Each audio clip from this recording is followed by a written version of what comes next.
Hey everyone, tonight we're traveling back once again to the ancient world of Greece, to an age of legendary kings, magnificent palaces, powerful gods, great warriors, and stories whispered from one generation to another for thousands of years. If you've sailed across the dangerous seas with Odysseus, searched for the Golden Fleece beside Jason and the Argonauts, followed Perseus on his journey to face Medusa, walked beside Hercules through his legendary labors, entered the dark labyrinth with Theseus, or soared above the sparkling Aegean with Daedalus and Icarus, then welcome back. Tonight, we're beginning something even larger, a story that connects many of the greatest names in all of Greek mythology. This is the complete story of the Trojan War, the legendary conflict that brought together Achilles, Hector, Helen, Paris, Menelaus, Agamemnon, Odysseus, Ajax, Patroclus, Priam, and countless other heroes whose names would survive long after their kingdoms disappeared. It is a story of love and loyalty, pride and anger, friendship and family, courage and loss, cleverness and fate. But strangely enough, this enormous war did not begin upon a battlefield. It did not begin with thousands of soldiers marching beneath bronze shields, nor with ships crossing the Aegean, nor even within the mighty walls of Troy. According to the ancient storytellers, everything began at a wedding, during what should have been one of the happiest celebrations the gods and mortals had ever shared. So get comfortable, allow the room around you to become quiet, let the worries of today slowly drift into the distance, and together we'll travel back to the beginning of one of the greatest stories ever told. Long before the armies of Greece gathered beneath the towering walls of Troy, there lived a beautiful sea goddess named Thetis. She was one of the Nereids, gentle divine spirits who inhabited the blue waters of the Mediterranean, and ancient poets described her moving gracefully beneath the waves among dolphins, coral, underwater caves, and the peaceful daughters of the sea. Thetis possessed extraordinary beauty, but there was something else about her that made even the greatest gods pay close attention. An ancient prophecy declared that the son of Thetis would eventually become greater than his own father. At first, this prophecy seemed harmless, but two immensely powerful gods had already become interested in marrying her. Zeus, ruler of Olympus, and his brother Poseidon, lord of the sea. Both quickly understood the danger. Zeus had himself overthrown his father Cronus, just as Cronus had once overthrown Uranus before him. The idea that another powerful son might someday repeat this ancient pattern made the king of the gods deeply uneasy. Rather than risk creating a child powerful enough to challenge Olympus itself, Zeus and Poseidon abandoned their desire to marry Thetis and decided she should instead become the wife of a mortal man. If her son were destined to surpass his father, then better that his father should be human. The mortal chosen was Peleus, king of the Myrmidons, and already a respected hero throughout Greece. Peleus had experienced adventures of his own and had travelled beside some of the greatest figures of the heroic age. Yet winning Thetis as his bride was not simple. The sea goddess possessed the supernatural ability to change her form, and according to later versions of the legend, when Peleus attempted to hold her, she transformed again and again, becoming water slipping between his hands, fire burning against his skin, a powerful lion, a twisting serpent, and other frightening shapes designed to make him release his grip. Peleus, however, had been advised not to let go. He remained patient until eventually Thetis returned to her natural form and accepted the marriage arranged for them. Whether ancient listeners imagined this episode literally or symbolically, it established something important about the relationship that would eventually produce one of mythology's greatest warriors. The child born from this unusual marriage would be Achilles, but his story still lay in the future. For now, gods and mortals prepared for the magnificent wedding of Peleus and Thetis. The celebration was held upon Mount Pelion, a beautiful mountain rising above the plains and coastline of Thessaly. Ancient storytellers imagined the slopes covered with forests of oak, chestnut, beech, and pine, while clear streams descended through peaceful valleys toward the distant sea. It was the perfect location for a wedding, connecting the mortal world with the divine. Invitations traveled throughout Greece and even upward toward Mount Olympus. Zeus came to witness the marriage he had helped arrange. Hera, queen of the gods, attended in all her royal splendor. Athena, goddess of wisdom and warfare, arrived among the divine guests, as did Aphrodite, goddess of love and beauty. Apollo brought music. Poseidon left his underwater palace to join the celebration. Hermes, messenger of the gods, moved easily among the guests. The Muses filled the mountain with songs, while the Horai and other divine spirits brought beauty and joy to the gathering. Heroes and kings arrived from distant Greek kingdoms, bringing magnificent gifts for the newly married couple. Tables were filled with bread, fruit, roasted meats, honey, olives, cheeses, and enormous vessels of wine. Golden lamps illuminated the evening as music drifted gently across the mountainside. For one rare moment, gods and mortals seemed to exist together in perfect harmony. But there was one goddess who had not been invited. Her name was Eris, goddess of discord and strife. The reason seemed obvious enough. No one wanted discord at a wedding. The entire celebration represented harmony, union, and the beginning of a peaceful marriage, while Eris represented arguments, rivalry, jealousy, and conflict. The organizers apparently believed the simplest solution was simply not to invite her. Yet anyone familiar with Greek mythology might already recognize the problem. The gods were extraordinarily powerful, but they were also proud, emotional, and deeply sensitive to insults. Being deliberately excluded from a gathering attended by nearly every other major deity was not something Eris intended to ignore. While music continued and guests celebrated beneath the warm evening sky, the goddess of discord prepared a gift of her own. She did not arrive leading an army.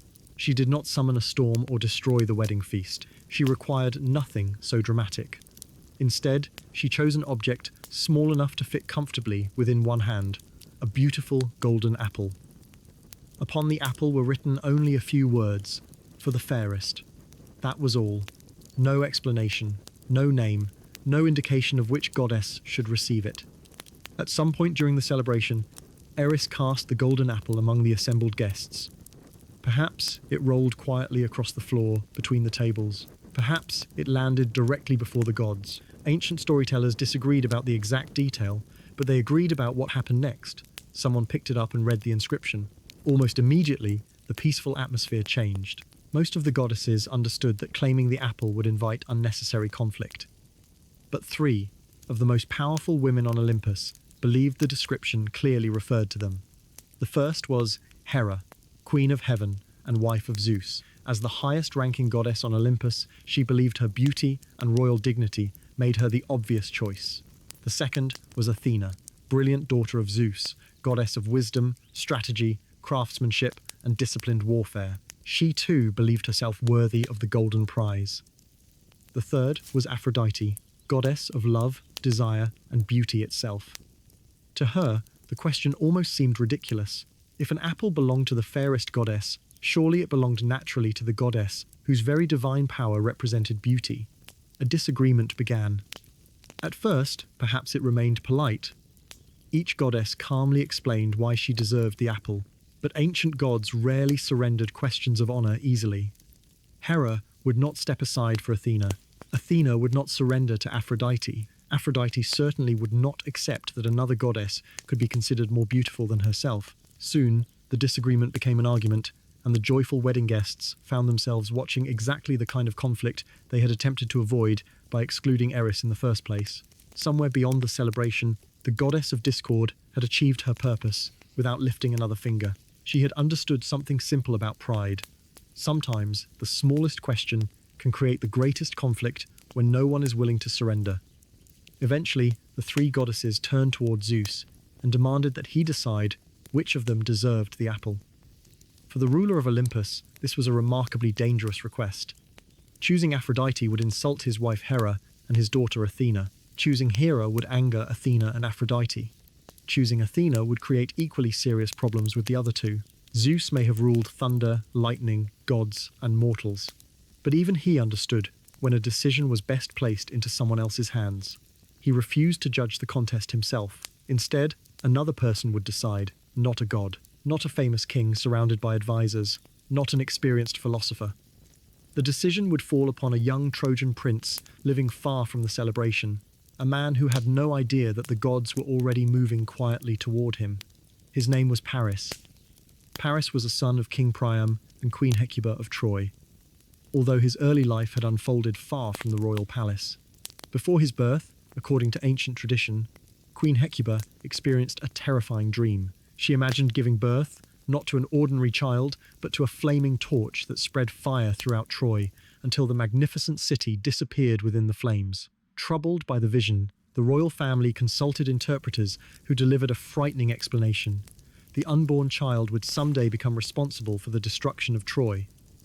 Priam faced a terrible choice. He loved his family and his kingdom, yet prophecy suggested that allowing the child to live within the palace might one day destroy everything he had spent his life protecting. When Paris was born, the infant was therefore taken away and abandoned upon the slopes of Mount Ida, where everyone assumed nature would quietly decide his fate. But Paris did not die. According to the legend, a shepherd discovered the abandoned child and raised him among the peaceful hills surrounding Troy. Paris grew up far from royal luxury, tending animals beneath the open sky and learning the quiet rhythms of rural life. He became handsome, intelligent, and known for making unusually fair decisions whenever disagreements arose among the local shepherds. This reputation for honest judgment eventually reached even the gods, and so, when Zeus needed someone to decide which goddess deserved the golden apple, Paris seemed like the perfect choice. He possessed no obvious loyalty toward Hera, Athena, or Aphrodite. He lived far from Olympus. Most importantly, he had already earned a reputation for fairness. Hermes was instructed to guide the three goddesses toward Mount Ida. One peaceful day, while Paris tended his animals among the quiet slopes, the ordinary world around him suddenly changed. Before the astonished young shepherd stood Hera, Athena, and Aphrodite, three of the greatest goddesses in existence, accompanied by Hermes carrying the golden apple that had already caused so much disagreement. Paris could hardly have understood the true importance of the moment. He had not attended the wedding of Peleus and Thetis. He had not witnessed Eris casting the apple among the guests. He knew nothing about the argument on Olympus, yet now the consequences of all those events rested entirely within his hands. Hermes explained the task. Paris must decide which goddess was the fairest. The winner would receive the golden apple. At first, Paris hesitated. Like Zeus before him, he immediately understood that choosing one meant disappointing two others. But the command came from Zeus himself, and refusing was hardly an option. The young man agreed to judge the contest. What happened next transformed a simple question of beauty into something far more dangerous. Each goddess privately offered Paris a reward if he selected her. Hera approached first. As Queen of Olympus, she possessed the power to offer something almost no mortal could resist. Choose her, she promised, and Paris would receive enormous political power. He could become ruler over vast lands, perhaps even master of kingdoms stretching across Europe and Asia. Kings would bow before him, armies would follow his commands, wealth beyond imagination would fill his palaces. For a young man who had grown up as a shepherd without knowing his royal heritage, the offer was extraordinary. Hera was offering him a future greater than nearly any mortal ruler had ever possessed. Then came Athena. She offered something different. If Paris chose her, she would grant him extraordinary wisdom and unmatched ability in battle. He would become one of the greatest warriors of his age, admired for intelligence as much as courage. No enemy would easily defeat him. His judgment would guide armies toward victory, and generations would remember his brilliance. In the heroic culture of ancient Greece, where warriors dreamed of earning everlasting glory through great deeds, Athena's offer carried enormous attraction. Finally, Aphrodite approached. She did not offer kingdoms, she did not offer military glory. Instead, she promised Paris the love of the most beautiful woman in the world. Her name was Helen, and with that promise, the future of Troy began quietly changing. Far across the Aegean Sea, Helen lived in Sparta. She was not merely famous for beauty. Her story already involved kings, heroes, promises, and dangerous political agreements. Many of the greatest men in Greece had once competed for the right to marry her, and eventually she had become the wife of Menelaus, king of Sparta. She already had a husband, she already had a home, yet Paris knew none of the consequences that would follow if Aphrodite fulfilled her promise. Perhaps in that moment, he saw only the possibility of extraordinary love. Perhaps the goddess allowed him some vision of Helen's beauty. Whatever happened, his decision was made. Paris gave the golden apple to Aphrodite. For one brief moment, the contest was over, but the consequences had only begun. Aphrodite accepted her victory with satisfaction and prepared to honor the promise she had made. Hera and Athena, however, did not forget the humiliation. Greek gods could remember insults for generations, and Paris had publicly declared another goddess more beautiful than either of them. From that day forward, both Hera and Athena would carry deep resentment toward Paris, and eventually toward the city he represented. Troy. Aphrodite, meanwhile, would become his divine protector, guiding him toward the woman she had promised him. None of the mortals involved yet understood that three divine promises had just divided Olympus itself around a future human conflict. Paris eventually learned the truth of his own birth and returned to Troy, where King Priam and Queen Hecuba recognized the son they had believed lost many years earlier. The royal family welcomed him, despite the frightening prophecy that had surrounded his infancy. Troy itself stood magnificent upon the plains near the entrance to the Hellespont, protected by enormous stone walls, believed almost impossible to conquer. Merchants passed through its gates, carrying goods from distant lands. Soldiers guarded its towers. Children played among its busy streets. And Priam's enormous family filled the royal palace with life. His eldest son Hector had grown into a respected warrior, husband, father, and defender of the city. Cassandra, another of Priam's children, possessed the terrible gift of prophecy, seeing disasters that others refused to believe. Paris, meanwhile, entered this powerful royal family carrying an invisible promise from Aphrodite. Across the sea waited Helen. Soon, Paris would sail towards Sparta. He would enter the palace of King Menelaus as a guest.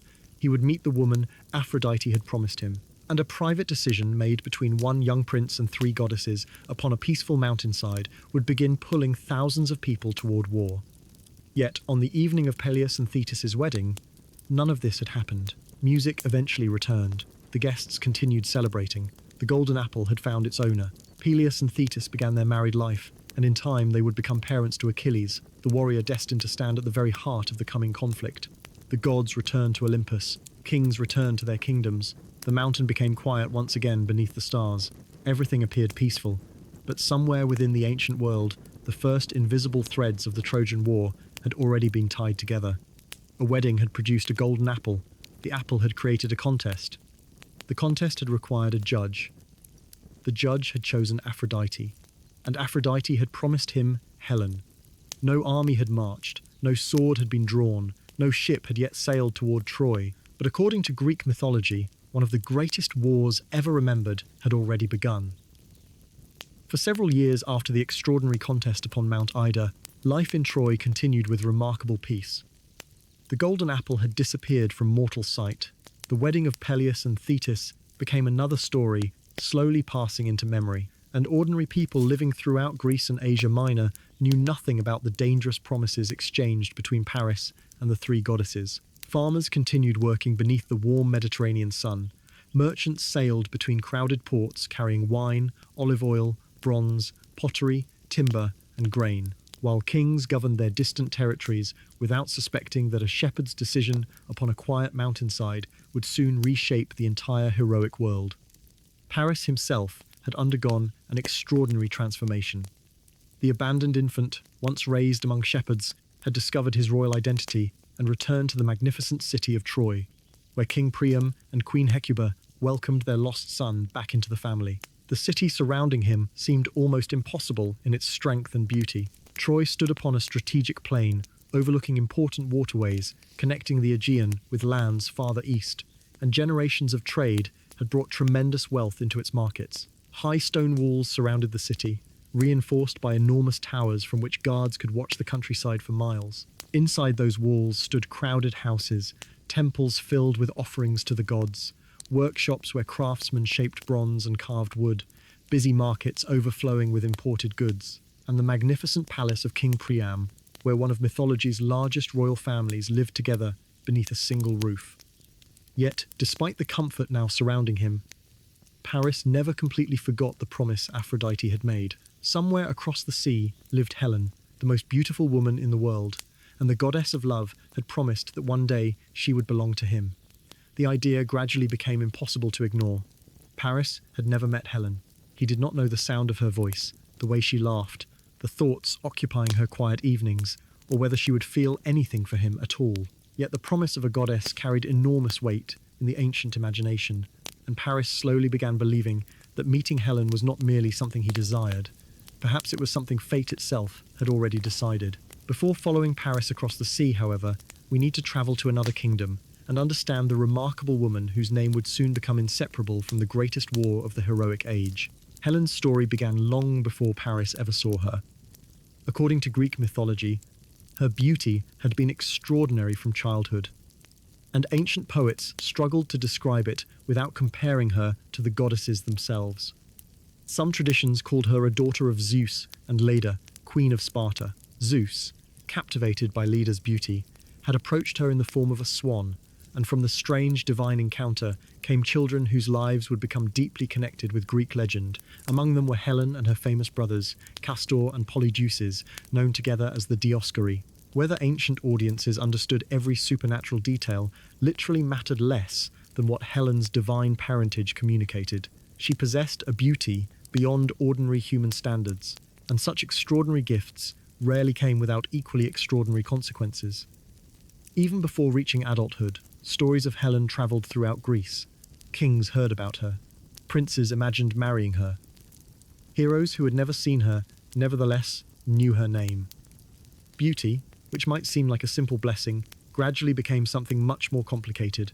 Helen did not choose to become the object of admiration across an entire civilization. She did not invite dozens of powerful men to compete over her future, yet simply because of how others perceived her, the young princess found herself placed at the center of political ambitions, stretching far beyond Sparta. When the time eventually came to choose a husband for Helen, her earthly father, King Tyndareus, faced a problem far more dangerous than any ordinary marriage arrangement. Suitors began arriving from every corner of Greece. They were not insignificant young nobles who could easily accept rejection and return peacefully home. Many represented the greatest royal families and warrior houses of the age. Among those traditionally listed were Ajax, enormous and powerful; Diomedes, future king of Argos and one of the finest warriors of his generation; Aeneas of Crete, Menelaus of Athens, Patroclus in some traditions, and many other princes whose kingdoms commanded ships, soldiers, wealth, and political influence. Menelaus, brother of the powerful Agamemnon of Mycenae, also sought Helen's hand. The palace at Sparta gradually filled with ambitious men, bringing expensive gifts and presenting themselves as worthy husbands. From the outside, it may have appeared like a magnificent gathering of heroes. To King Tyndareus, however, it looked dangerously close to the beginning of a civil war. He understood the problem clearly. The moment Helen chose one husband, every unsuccessful suitor might feel humiliated. One rejected king could declare war upon the winner. Alliances could form. Old rivalries might suddenly return. Instead of strengthening Sparta, Helen's marriage could tear Greece apart. For some time, Tyndareus hesitated, afraid to choose anyone at all. Then, one of the suitors offered an unusually clever solution. That man was Odysseus, ruler of the relatively small island kingdom of Ithaca, whose intelligence would one day become legendary during the Trojan War, and the long journey home remembered in the Odyssey. Odysseus apparently understood that he had little realistic chance of winning Helen against wealthier and more powerful competitors. His own interest had begun turning toward Penelope, cousin of Helen, whom he genuinely wished to marry. So he approached Tyndareus privately with a proposal. He would solve the king's dangerous problem if Tyndareus helped him win Penelope's hand. The Spartan king eagerly agreed. Odysseus then suggested that before Helen selected anyone, every suitor should swear a sacred oath. Each man would promise to respect Helen's eventual choice, and even more importantly, to defend the chosen husband if anyone ever attempted to steal Helen away or challenge the marriage. The idea was brilliant because it transformed the losers from potential enemies into future protectors of the winning marriage. One by one, the gathered princes accepted the oath, perhaps believing each still had a chance of being chosen. According to later tradition, they stood around the pieces of a sacrificed horse and solemnly promised before the gods that they would defend Helen's marriage against anyone who violated it. The agreement became known as the Oath of Tyndareus, and at the time it appeared to have prevented a terrible conflict. Years later, however, that same oath would summon kings and warriors from across Greece toward the shores of Troy. Once the agreement had been secured, Helen was finally allowed to choose, and her choice fell upon Menelaus. Menelaus was not initially the most powerful king in Greece, but his family possessed enormous influence. His elder brother, Agamemnon, ruled wealthy Mycenae and had married Helen's sister, Clytemnestra, creating an important bond between the two royal houses. When Tyndareus eventually stepped away from the Spartan throne, Menelaus became king beside Helen. For a time, their life appears to have been peaceful. They lived within the royal palace at Sparta, surrounded by fertile countryside and protected by the loyalty of a kingdom accustomed to discipline and strength. They had a daughter named Hermione, and depending upon the ancient tradition, perhaps other children as well. To everyone observing from outside, the dangerous competition surrounding Helen's marriage had ended successfully. The suitors had returned home. Menelaus possessed his queen. Greece remained at peace. Yet far beyond the Aegean, Paris remembered Aphrodite's promise. Eventually, the Trojan prince announced that he wished to travel to Sparta. The precise reason given for the journey differs among ancient traditions. Some suggested he travelled on a diplomatic mission. Others imagined that Paris simply desired adventure and wished to establish friendly relations with Greek kingdoms. But beneath whatever official explanation he offered, the promise of Aphrodite remained. Before his departure, not everyone within Troy welcomed the idea. His sister, Cassandra, possessed the gift of prophecy, a gift made cruel by the curse that no one would believe her warnings. Ancient stories repeatedly portray Cassandra seeing disaster approaching, while everyone around her dismisses her fear. When preparations began for Paris's journey, she understood, or believed she understood, that something terrible would follow. Perhaps she saw ships burning upon the shore. Perhaps she saw Trojan towers collapsing beneath smoke. Perhaps she saw her father, Priam, standing among the ruins of the city he loved. She warned the royal family that Paris's journey would bring destruction. But prophecy in Greek mythology often works precisely because people refuse to understand it until events have already unfolded. Paris sailed anyway. His ship left the coast near Troy and moved westward across the Aegean, following routes travelled by merchants for generations. The voyage itself may have been peaceful. Islands appeared and disappeared along the horizon. Dolphins occasionally followed the vessel through clear blue water. Sailors adjusted their square sails whenever the wind shifted while Paris stood upon the deck, imagining the woman waiting somewhere beyond the sea. Eventually, the coast of Greece appeared, and from there, the Trojan visitors made their way towards Sparta. Menelaus received Paris according to one of the most important customs in the ancient Greek world, xenia. The sacred tradition of hospitality between guest and host. A stranger arriving peacefully at another man's home was protected by custom and by Zeus himself, in his role as guardian of guests. The host offered food, shelter, gifts, and protection before demanding too many questions. The guest, in return, behaved respectfully toward the household and remembered the kindness shown to him. These relationships could continue across generations. Paris therefore entered Sparta not as an enemy, but as an honored guest. Menelaus welcomed him into his palace, arranged feasts, introduced him to members of the royal household, and treated the Trojan prince with generosity. Then Paris finally saw Helen. Ancient poets imagined the moment in countless ways. Perhaps she entered a great hall illuminated by afternoon sunlight. Perhaps they first met during a royal feast, surrounded by musicians and servants. Perhaps Aphrodite herself quietly influenced the emotions of both. Whatever the setting, Paris immediately understood why Helen's beauty had become famous across Greece. Yet reducing Helen merely to physical beauty misses much of what later literature made of her. Ancient writers often portrayed her as intelligent, observant, emotionally complex, and painfully aware of the destruction connected with her choices. She was not simply a prize carried between men. Different versions of the myth disagree sharply about how willingly she eventually left Sparta, and that uncertainty has remained part of her story for thousands of years. In some traditions, Aphrodite caused Helen to fall deeply in love with Paris, making their attraction powerful and immediate. In others, Paris persuaded her gradually through charm and promises. Some, later traditions, attempted to protect Helen entirely, claiming she never travelled to Troy at all, and that the gods sent only a phantom image, while the real Helen remained safely elsewhere.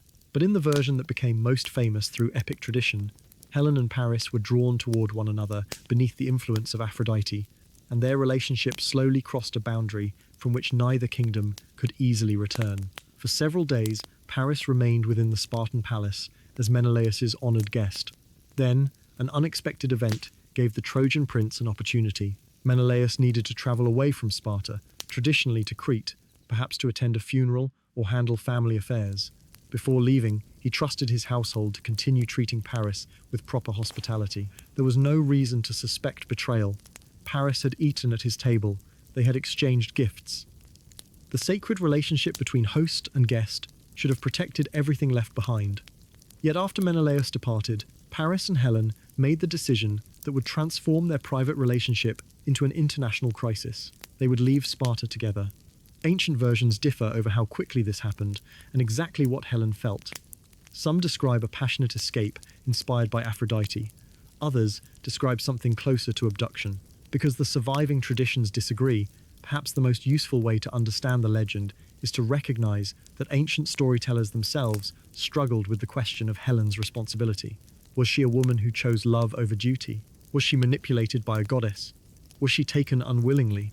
Or was she some combination of victim and participant caught inside forces far larger than herself? The uncertainty is one reason Helen remained such a fascinating figure for later poets. Whatever happened within her heart, the physical result was unmistakable. Helen boarded Paris's ship, and according to many versions, valuable treasure from Menelaus's palace travelled with them. Soon, the Trojan vessel slipped away from the Greek coast and turned eastward toward home. Imagine the quietness of that departure. There were no thousands of soldiers yet, no battle horns, no bronze armor shining beneath the sun. Perhaps only a single ship moved across the darkening sea, while Sparta gradually disappeared behind it. Helen may have stood upon the deck, looking back toward the homeland she was leaving, thinking of her daughter Hermione, her husband, her family, and the uncertain future ahead. Paris may have believed Aphrodite's promise had finally been fulfilled, and that the greatest difficulty was already behind them. Neither could know that every mile carrying them closer to Troy also carried Greece closer to war. The journey east was not entirely simple. Ancient traditions tell of storms and detours, perhaps reflecting divine displeasure, or simply the dangers faced by every Bronze Age traveller crossing the Mediterranean. Some stories placed Paris and Helen in Egypt or Phoenicia before they finally reached Troy. Yet, eventually, the famous walls appeared upon the horizon, and Paris returned to his homeland, carrying the woman whose beauty had once brought nearly every great prince in Greece to Sparta. The reaction inside Troy must have been complicated. Some welcomed Paris and admired Helen. Others immediately understood the danger. King Priam had spent decades protecting a prosperous city through diplomacy as much as military strength. Hector, his greatest warrior and eldest son, understood the responsibilities carried by royal decisions. Cassandra, if the legends are believed, saw the disaster more clearly than anyone. The woman entering their city was not simply Paris's new companion. She was the lawful wife of a Greek king, and that king belonged to one of the most powerful families across the sea. Worse still, dozens of Greek rulers had once sworn before the gods that if Helen's marriage were violated, they would defend her husband. The forgotten oath was about to awaken. Far away in Sparta, Menelaus returned home. The palace that should have welcomed him instead carried an unfamiliar emptiness. Helen was gone, Paris was gone, treasure had disappeared. The guest he had welcomed and protected had violated one of the most sacred relationships in the ancient world. For Menelaus, the wound was personal before it was political. His wife had vanished with a man he had treated as a friend beneath his own roof. His honor as husband, host, and king had been challenged at once.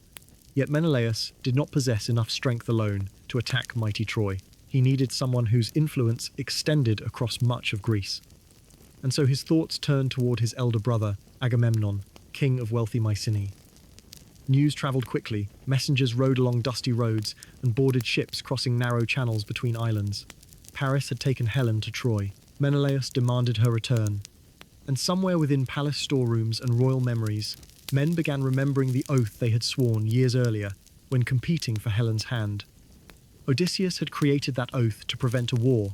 Ironically, it would now help create the greatest coalition Greece had ever assembled. In Ithaca, Odysseus would soon receive visitors asking him to honor his promise, even though he had built a peaceful life with Penelope and their young son. Elsewhere, powerful Ajax would prepare his enormous shield. Diomedes would gather warriors from Argos. Idomeneus would bring forces from Crete. Agamemnon would begin considering something larger than simply recovering his brother's wife. A united expedition across the Aegean against one of the wealthiest cities of the Eastern world, and somewhere far from all of them lived another young man, whose name would eventually overshadow almost every warrior in the coming conflict. Achilles, son of Peleus and Thetis, the child whose parents' wedding had unknowingly begun this entire chain of events, was growing toward the destiny prophecy had prepared for him. The golden apple had travelled from Eris to the wedding feast, from the wedding feast into the hands of three goddesses, from their argument to Paris, and from Paris's decision toward Helen. Now Helen had travelled from Sparta to Troy, and soon thousands of Greek warriors would follow the same path across the sea. What had once been a private promise between Aphrodite and a young shepherd was becoming something no goddess, king, or hero could easily control. The age of peace was quietly ending. In the halls of Sparta, Menelaus prepared to demand justice. In Mycenae, Agamemnon began looking toward the east. In Troy, Hector watched the horizon, and perhaps wondered how long it would remain empty. And across the scattered kingdoms of Greece, messengers were already beginning journeys that would eventually bring together the greatest collection of heroes the ancient world had ever known. The news of Helen's departure did not remain within Sparta for long. In the ancient world, information travelled at the speed of horses, sailing ships, and human memory. Yet important news often seemed to move even faster, because every messenger who heard the story repeated it to another, and every harbour carried rumours toward another coast. Before many weeks had passed, royal courts throughout Greece had learned that Paris of Troy had taken Helen away from the household of Menelaus. Some described the event as an act of love, others called it theft, betrayal, or abduction. The exact words changed from kingdom to kingdom, but one fact remained consistent everywhere. Menelaus demanded Helen's return, and the insult could not simply be ignored. For ordinary people, this might have remained a distant royal scandal, something discussed quietly in marketplaces while life continued unchanged. For the kings and princes who had once competed for Helen's hand, however, the situation carried a far more serious meaning. Years earlier, they had sworn the oath of Tyndareus, promising before the gods to defend Helen's chosen husband if anyone ever violated the marriage. At the time, the oath had seemed like a clever political solution designed to prevent conflict. Now, it returned as a sacred obligation. Refusing it risked dishonor, not only before other rulers, but before the gods themselves. Menelaus, therefore, traveled quickly to Mycenae, where his elder brother, Agamemnon, ruled one of the wealthiest kingdoms in Greece. The great palace stood above massive stone walls, overlooking fertile valleys, while storerooms beneath the royal complex held grain, bronze, oil, wine, and treasures gathered through generations of trade and conquest. Agamemnon possessed something Menelaus lacked: influence vast enough to gather rival Greek rulers behind a single cause. According to later epic tradition, Agamemnon quickly understood that recovering Helen could become more than a family matter. Troy controlled valuable trade routes connecting the Aegean with the Black Sea and lands farther east. Its wealth was famous. Its walls were believed nearly impossible to conquer. A successful expedition might restore his brother's honor, fulfill the ancient oath, and perhaps transform Agamemnon into the recognized leader of an alliance greater than any Greek king had previously commanded. Whether strategic ambition truly played such a role behind the myth cannot be known, yet the possibility makes the story feel strikingly human. Great wars often begin with several motives layered together: personal grief, public honor, old promises, political ambition, and opportunities no ruler wishes to ignore. Soon messengers left Mycenae, carrying formal demands toward every kingdom whose ruler had once sworn beside Helen's suitors. The message was simple. The oath had been broken. Menelaus required their support. Ships, warriors, weapons, provisions, and commanders must be prepared for an expedition against Troy. The summons eventually reached the peaceful island of Ithaca, where Odysseus had little desire to abandon the life he had carefully built. Unlike young warriors who dreamed of battlefield glory, Odysseus understood the true cost of war better than many of those eagerly preparing for it. He was now married to Penelope, the intelligent woman he had genuinely chosen instead of competing seriously for Helen. Their infant son, Telemachus, had only recently entered the world. Ithaca itself was a modest kingdom of rugged hills, olive groves, rocky coastline, and small communities whose people depended upon fishing, farming, and trade. Odysseus had everything a thoughtful king might reasonably desire: a loyal wife, a newborn child, a peaceful homeland, and subjects who depended upon him. The idea of sailing thousands of miles toward a foreign city because of an oath made years earlier brought him little excitement. Ancient storytellers therefore preserved one of the most memorable episodes surrounding the mobilization of Greece. When representatives of Menelaus and Agamemnon arrived upon Ithaca to remind Odysseus of his promise, they discovered the king behaving strangely. According to legend, Odysseus pretended to have lost his sanity. He yoked an ox and a donkey together before ploughing fields in absurd patterns and scattering salt rather than seed into the soil. To casual observers, the behavior appeared convincing enough. A madman could hardly command troops across the sea, and perhaps the oath might be forgiven under such circumstances. But among the visitors was Palamedes, a clever prince whose intelligence rivaled Odysseus's own. Palamedes suspected deception. To test the supposedly mad king, he placed the infant Telemachus directly in the path of the approaching plough.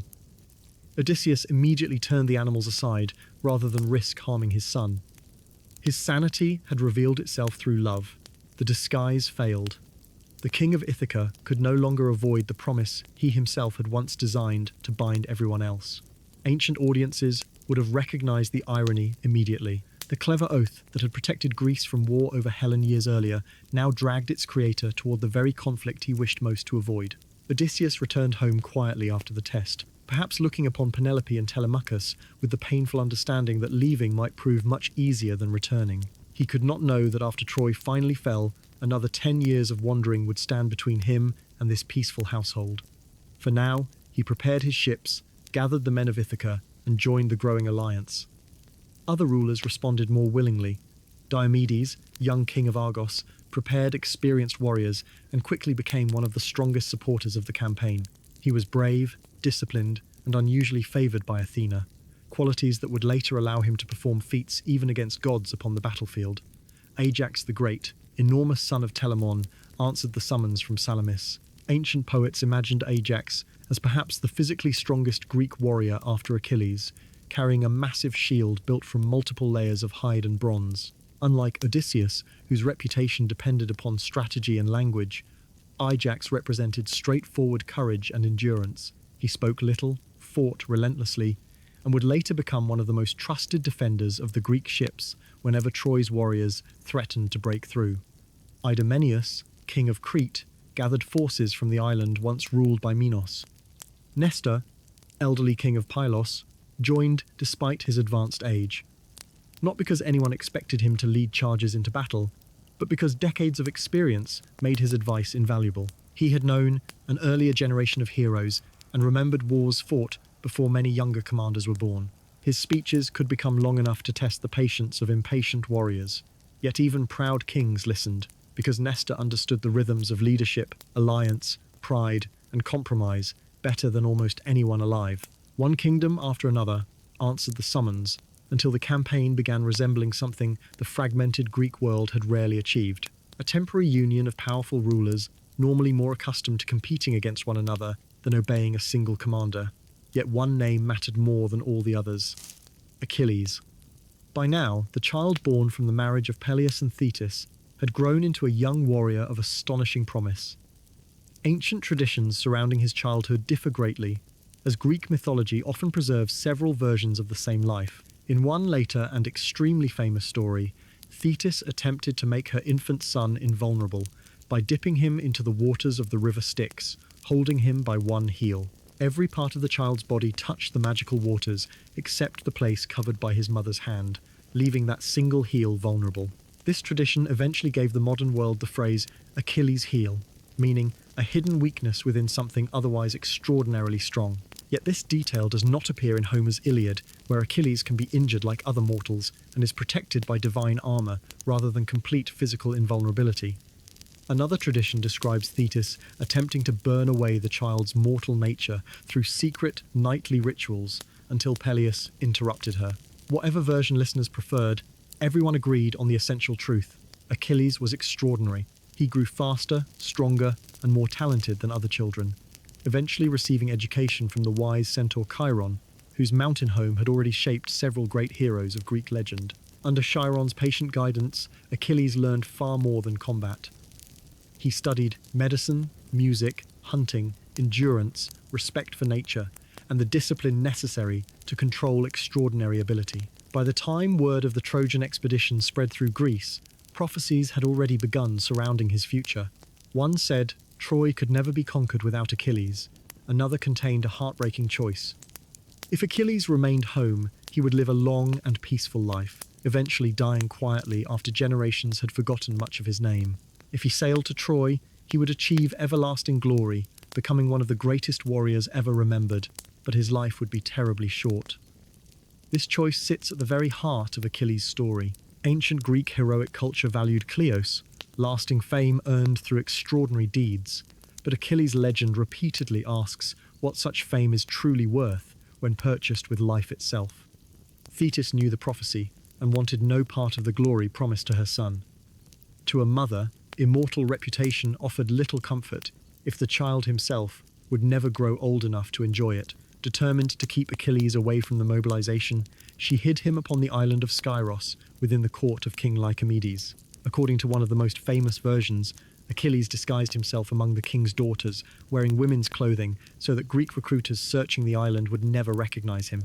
For some time the plan worked, but the Greeks had already learned through prophecy that Troy could not fall without him, and once again, Odysseus became the man assigned to solve the problem. Arriving at Skyros disguised as a merchant, Odysseus displayed beautiful jewelry, fabrics and ornaments before the women of the palace.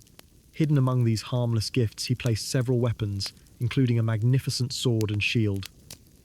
Then, according to the story, one of his companions suddenly sounded a war trumpet outside the chamber, as though enemies were attacking. While most of the royal women reacted with alarm, Achilles instinctively reached for the weapons. The disguise ended in a single movement. Odysseus had found him. The young warrior now faced the destiny his mother had attempted to postpone. He could still choose not to go. No physical force could easily compel someone as powerful as Achilles. Yet the possibility of heroic glory, the demands of honor, and perhaps simple youthful confidence gradually pulled him toward the expedition. He agreed to sail. Alongside him came the Myrmidons, disciplined warriors inherited from his father Peleus, and another man whose importance would become deeply personal to Achilles, Patroclus. Ancient traditions disagree about the exact nature and age difference of their relationship, but all portray an exceptionally close bond.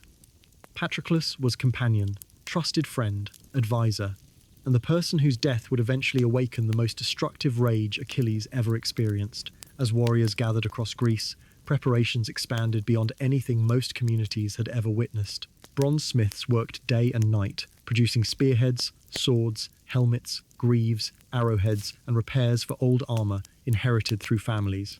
Carpenters inspected ship hulls, replaced weathered planks, strengthened masts, and prepared oars for long crossings. Farmers delivered grain, dried fruit, onions, cheese, salted meat, and wine, necessary to sustain thousands of men during a campaign no one could confidently predict would last weeks, months, or years. Herds of animals were gathered for food and sacrifice.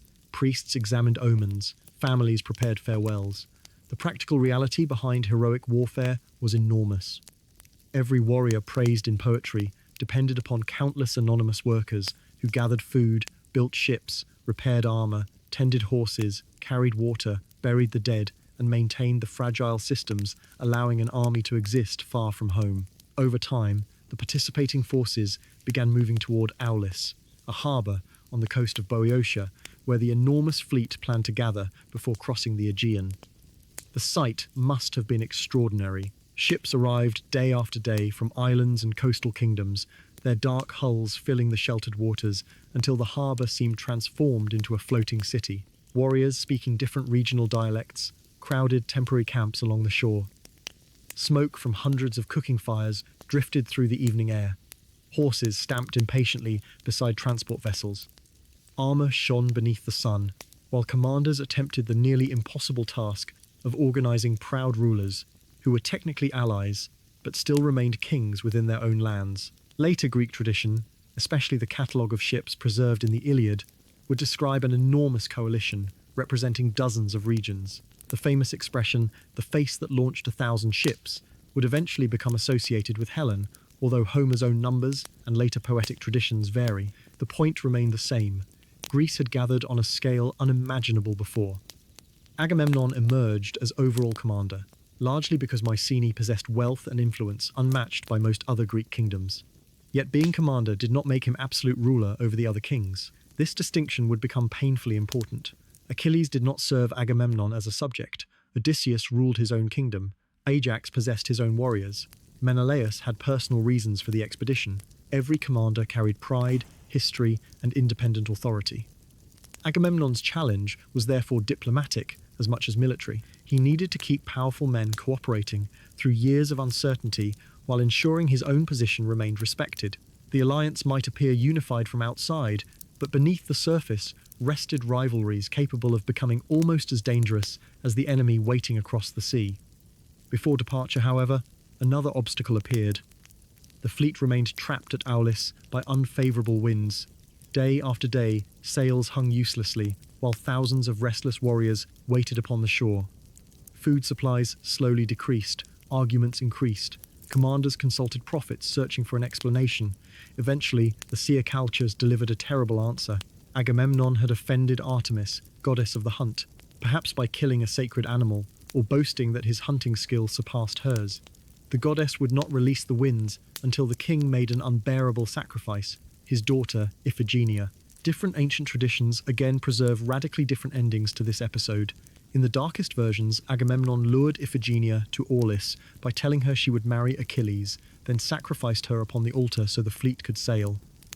Other versions say Artemis replaced the girl at the final moment with a deer and carried Iphigenia safely away to become a priestess in a distant land. The variation itself reveals how uncomfortable Greek audiences became with the story. Yet whether Iphigenia died or was rescued, the episode planted another tragic seed. Agamemnon's wife, Clytemnestra, would never forget what happened to their daughter, and years later, when the victorious king finally returned from Troy, the consequences would be waiting inside his own palace. At last, the winds changed, sails filled, the harbour awakened. Thousands of men hurried toward their assigned ships, while commanders offered final sacrifices to the gods. Families who had accompanied warriors to Aulis stood along the shore watching husbands, sons, brothers, fathers, and friends prepare to disappear beyond the eastern horizon. Perhaps some expected the men home before the next harvest. Perhaps others sensed the expedition would become something far larger than anyone intended. Odysseus may have thought of Penelope and infant Telemachus waiting on Ithaca. Achilles may have remembered Thetis's warning that this journey led toward glory and death together. Menelaus looked east toward the woman he intended to recover.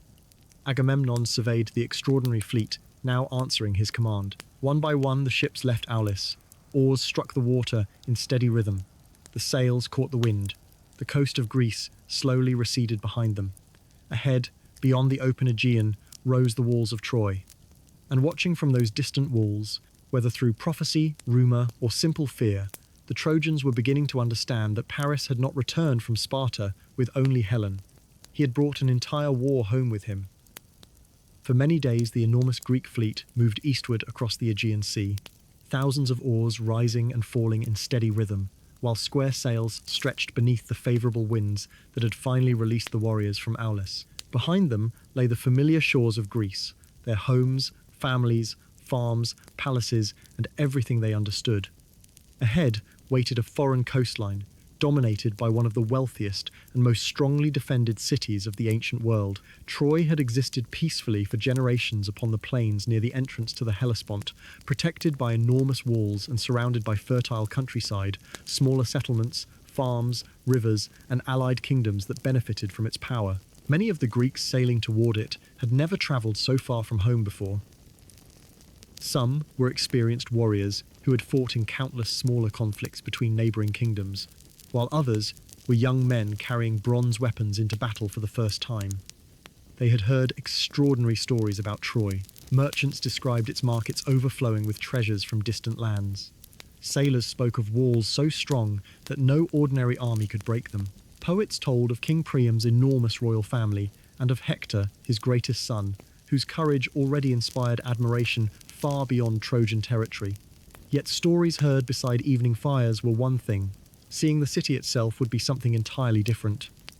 Eventually, after days of sailing through islands scattered across the brilliant blue sea, the coastline of Asia Minor appeared upon the horizon. The ships continued forward until the distant walls of Troy became visible above the plain, shining beneath the Mediterranean sun. Perhaps conversation gradually faded aboard the Greek vessels, as men stood silently looking toward the place that would define the next decade of their lives. None could know how long the coming war would last. Many probably imagined one great battle, perhaps a siege lasting several weeks, followed by victory and a triumphant return home. Almost no one could have guessed that some of them would grow old beneath those walls, that children at home would become young adults before seeing their fathers again, or that many of the greatest heroes sailing among them would never leave this coastline alive. Inside Troy, preparations had already begun. News of the approaching fleet reached King Priam long before the first Greek ship touched the shore. Watchmen stationed upon towers had observed distant sails gathering across the sea, while merchants and fishermen carried rumours of an enormous army assembled by Agamemnon. Priam was already an elderly ruler, respected not because he personally led every battle, but because he had governed Troy through decades of prosperity. He possessed many sons and daughters, and his palace contained one of the largest families in Greek mythology. Among them, one figure stood above all others in the defence of the city: Hector. Hector was everything Paris was not. Where Paris had become associated with beauty, desire, and the decision that brought Helen to Troy, Hector represented duty, discipline, family, and responsibility. He had not judged the goddesses. He had not travelled to Sparta seeking Helen. He had not violated the hospitality of Menelaus. Yet when consequences arrived, Hector understood that he would be expected to stand between the invading army and everyone he loved. He was husband to Andromache, father to their infant son Astyanax, son to Priam and Hecuba, brother to Paris, and the greatest warrior Troy possessed. Ancient audiences admired Hector because his courage was not driven primarily by a desire for personal glory. He fought because behind him stood his family, his people, and his home. Every time he walked through the gates toward battle, he knew exactly what defeat would mean. If Troy fell, the war would not end neatly with one king surrendering to another.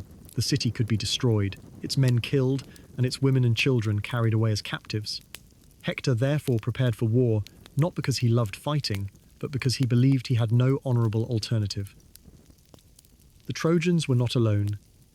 Troy possessed allies throughout the surrounding regions of Asia Minor and beyond. Warriors arrived from Dardania, Lycia, Mysia, Phrygia, and other territories connected through family, trade, or political obligation. Among the most important was Aeneas, son of the goddess Aphrodite and the mortal Anchises, a Trojan-related prince whose destiny would eventually stretch far beyond the destruction of Troy. Another was Sarpedon, ruler of the Lycians, and according to myth, a son of Zeus himself. Glaucus, another Lycian warrior, fought beside him. These men had not travelled because of Helen personally. They came because alliances mattered, because Troy represented regional stability, and because abandoning a powerful friend when invasion arrived could leave every neighbouring kingdom vulnerable in the future. As the Greeks approached from the sea, therefore, two enormous networks of loyalty slowly gathered upon opposite sides of the plain. On one side stood Agamemnon's coalition of Greek kings. On the other stood Priam's Trojans and their allies. A conflict that had begun with Paris, Helen, and Menelaus had expanded far beyond the lives of the people originally involved. Before the Greek army could even approach Troy, however, they first needed to survive the landing. Ancient tradition preserved a troubling prophecy surrounding the first warrior who stepped from the Greek ships onto Trojan soil.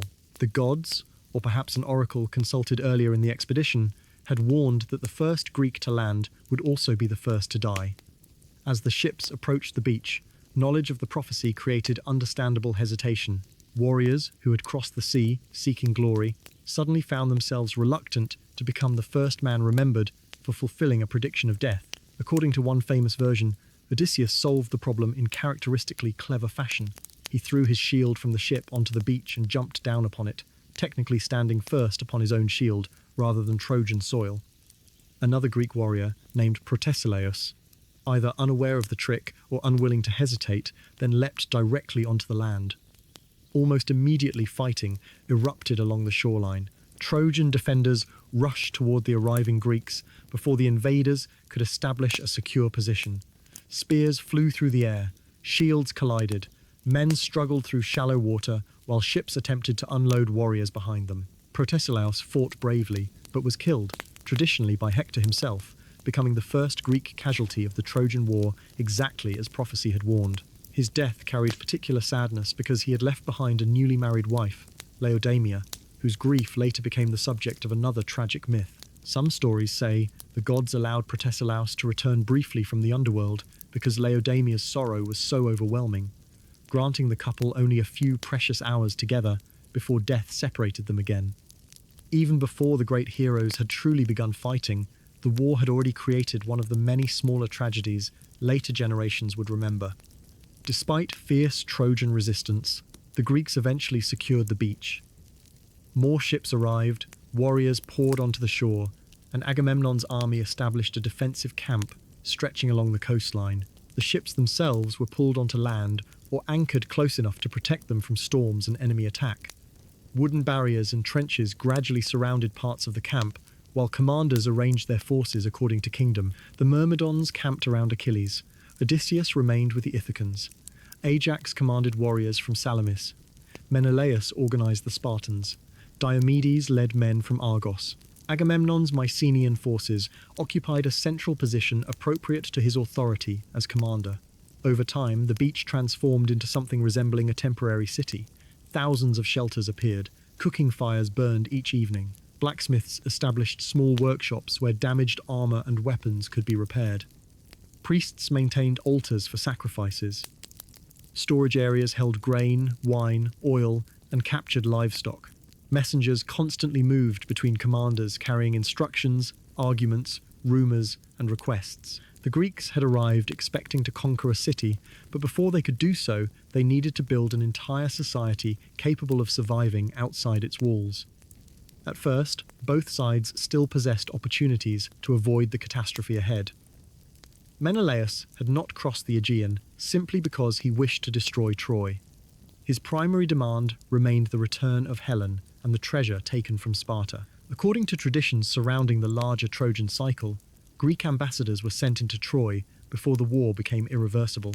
Menelaus himself and Odysseus entered the city under diplomatic protection and demanded that Helen be returned peacefully. Imagine the tension inside Priam's royal hall during those conversations. Paris stood among his family, knowing the entire invasion existed because of his actions. Helen remained inside the city, perhaps listening from another chamber, or perhaps appearing before the assembled leaders, depending upon the version. Hector understood that surrendering Helen might prevent thousands of deaths, yet doing so would humiliate his brother and challenge the honor of the royal household.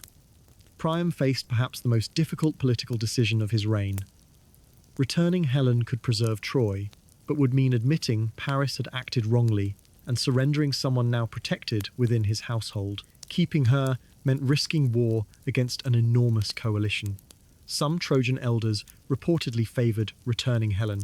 Even within Homer's Iliad, older men acknowledge her extraordinary beauty while recognizing the terrible suffering associated with keeping her. Yet Paris refused to surrender her, and Priam ultimately allowed Helen to remain. The diplomatic mission failed. Odysseus and Menelaus returned to the Greek camp. The opportunity for peaceful resolution disappeared. The first major battles unfolded across the broad plain between the Greek camp and the walls of Troy. Ancient warfare was not usually the continuous, chaotic fighting imagined in later paintings. Armies formed organized lines behind large shields, while archers and javelin throwers attacked from distance before heavily armed warriors approached with spears. Bronze helmets reflected sunlight. Long shields protected bodies from shoulder to knee. Chariots carried elite fighters quickly across the battlefield, often transporting warriors toward areas where they would dismount and fight on foot before returning when necessary. Dust rose beneath thousands of sandals, hooves, and wooden wheels. Above everything came the sound of bronze striking bronze, commanders shouting orders, wounded men calling for companions, and priests invoking gods whose favor might change the outcome of a single confrontation. It quickly became clear that the Greeks possessed extraordinary individual warriors. Ajax towered above many opponents, carrying his enormous shield like a moving wall. Diomedes fought with disciplined aggression, never wasting energy when patience could create a better opening. Odysseus combined skill with constant awareness, studying not only the warrior directly before him, but the movement of entire formations around the battlefield. Menelaus fought with determination, sharpened by personal anger. Agamemnon himself was no coward. Whatever mistakes he would later make as commander, ancient poetry portrays him as capable of fighting fiercely when required. But above all of them stood Achilles. The young son of Peleus seemed almost impossible to stop. Achilles entered the war already knowing the prophecy surrounding his life. Somewhere in his thoughts remained the knowledge that every victory carried him closer to the death Thetis had feared. Yet on the battlefield, he moved with extraordinary speed, strength, and confidence. His Myrmidons followed with disciplined loyalty, and whenever Achilles entered a confrontation, the balance could change almost immediately. Trojan warriors learned to recognize his armor from a distance. Allied settlements surrounding Troy became vulnerable to Greek raids led by Achilles.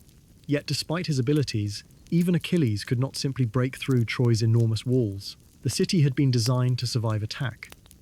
Some mythological traditions claimed the gods Poseidon and Apollo themselves had helped construct its defences during the reign of Priam's father, Laomedon. Whether divine hands truly placed the stones or not, the walls represented a formidable military obstacle. Towers overlooked every approach. Defenders could rain arrows, stones, and spears upon anyone attempting to climb. Heavy gates remained protected by soldiers who understood that opening them carelessly could destroy the entire city. The Greeks possessed no easy method for forcing their way inside. And so, the war began changing. What had perhaps been imagined as a short expedition became a siege. Weeks became months. Months became years. The Greeks could not enter Troy, but the Trojans could not drive the Greeks back into the sea. Instead, both sides settled into a painful rhythm. Battles erupted across the plain during favourable weather before armies withdrew behind their respective defences. The Greeks raided surrounding settlements to obtain food, wealth, livestock, and captives. Trojan allies attempted to maintain supply routes into the city. Sometimes months passed without a decisive confrontation. During winter or dangerous weather, campaigning slowed. Warriors repaired equipment, trained younger soldiers, buried companions, and waited for another season. Back in Greece, life continued without them. Children who had watched ships leave Aulis grew taller. Fields were harvested again and again. Parents aged. Some wives received news that husbands would never return. Others received no news at all. Telemachus grew from an infant into a small child without remembering the father who had sailed away from Ithaca. Penelope waited without knowing whether Odysseus was alive. Peleus grew older while his son Achilles remained across the sea. The families of ordinary soldiers waited just as anxiously, though poetry rarely preserved their names. Inside Troy, the passage of time carried its own weight. Hector returned from battles to Andromache and young Astyanax whenever circumstances allowed. One of the most moving themes later preserved in the Iliad is the contrast between Hector the warrior and Hector the husband and father. To the Greeks, he was their greatest enemy. To Troy, he was the shield, protecting everyone behind the walls. To Andromache, he was simply the person she feared losing most. She understood that his courage, admired by the entire city, might one day take him somewhere from which courage could not bring him home. She reportedly begged him to remain behind the walls, rather than continually risk his life. Hector understood her fear, yet he also understood what would happen if every defender made the same choice. He could not ask other Trojan fathers to stand at the gates while he remained safely beside his own family. Duty pulled him toward battle, even when love begged him to stay. Paris fought as well, though ancient tradition often portrays him differently from Hector. He was particularly skilled with a bow, a weapon sometimes viewed by heroic warriors as less honourable than confronting enemies directly with spear and shield.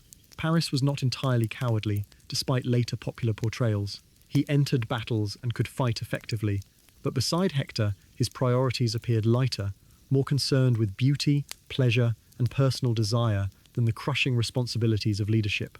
The difference between the brothers became one of the emotional tensions inside Troy. Hector loved Paris because they were family, yet he also understood that everyone around them was paying for Paris's choices. Helen, meanwhile, lived within the city, whose destruction prophecy increasingly connected with her presence.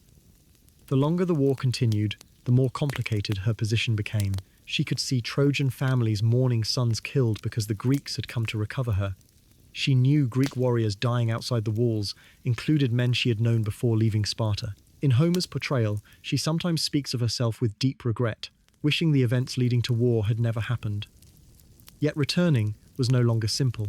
After years of bloodshed, the conflict had grown beyond one marriage. Even if Helen walked through the gates alone, could thousands of dead warriors suddenly be restored? Could Agamemnon simply order the Greeks home after sacrificing years, treasure, and lives? Could Troy trust an enemy army already established upon its shores? The war had developed its own momentum. This is one of the quiet tragedies hidden beneath heroic legend. Conflicts often become easier to begin than to end. By the end of the first year, Troy still stood.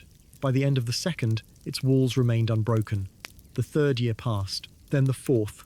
The Greeks continued attacking surrounding settlements, gradually weakening Troy's allies and gathering supplies necessary to maintain their enormous camp. Achilles became increasingly famous through these raids, capturing cities and defeating warriors throughout the region. Treasure accumulated. Captives were distributed among commanders according to status and contribution, following customs deeply uncomfortable to modern audiences but common within ancient heroic warfare. Among those captives were two women whose names would eventually change the entire direction of the war: Chryseis and Briseis. Chryseis was given to Agamemnon. Briseis became associated with Achilles. At first, they seemed like only two more prizes within a war already filled with captured wealth. Yet through them, an argument would soon erupt between the two most powerful personalities in the Greek camp. Agamemnon possessed authority. Achilles possessed unmatched ability. For years, the alliance had survived the tension between those two forms of power. Soon, it would not, and when Achilles finally turned away from the battlefield, Hector and the Trojans would receive the opportunity they had been waiting years to find. The greatest crisis of the Greek army was not going to begin when Troy attacked. It would begin inside the Greek camp itself. 9 long years had now passed since the first Greek ships appeared upon the shores beneath Troy, and the war that many warriors once imagined would last only a few weeks had become an entire chapter of their lives. The temporary shelters built beside the ships had slowly transformed into something resembling a permanent settlement. Wooden huts stood where simple tents had once been raised. Pathways wound between the camps of different kingdoms. Craftsmen worked beside glowing fires, repairing cracked shields and damaged spearheads, and small shrines dedicated to the gods had appeared among the endless rows of warriors. Men who had arrived as inexperienced youths now carried scars across their arms and faces and moved with the quiet confidence of veterans. Others had grown older beneath the walls they had crossed an entire sea to conquer. Every morning they could still look across the broad Trojan plain and see those same enormous stone fortifications standing against the horizon, unchanged despite years of battle. Troy remained unconquered. The Greeks controlled much of the surrounding countryside and had destroyed or captured many smaller settlements supporting the city, yet the walls themselves refused to yield. Inside Troy, life had changed just as profoundly.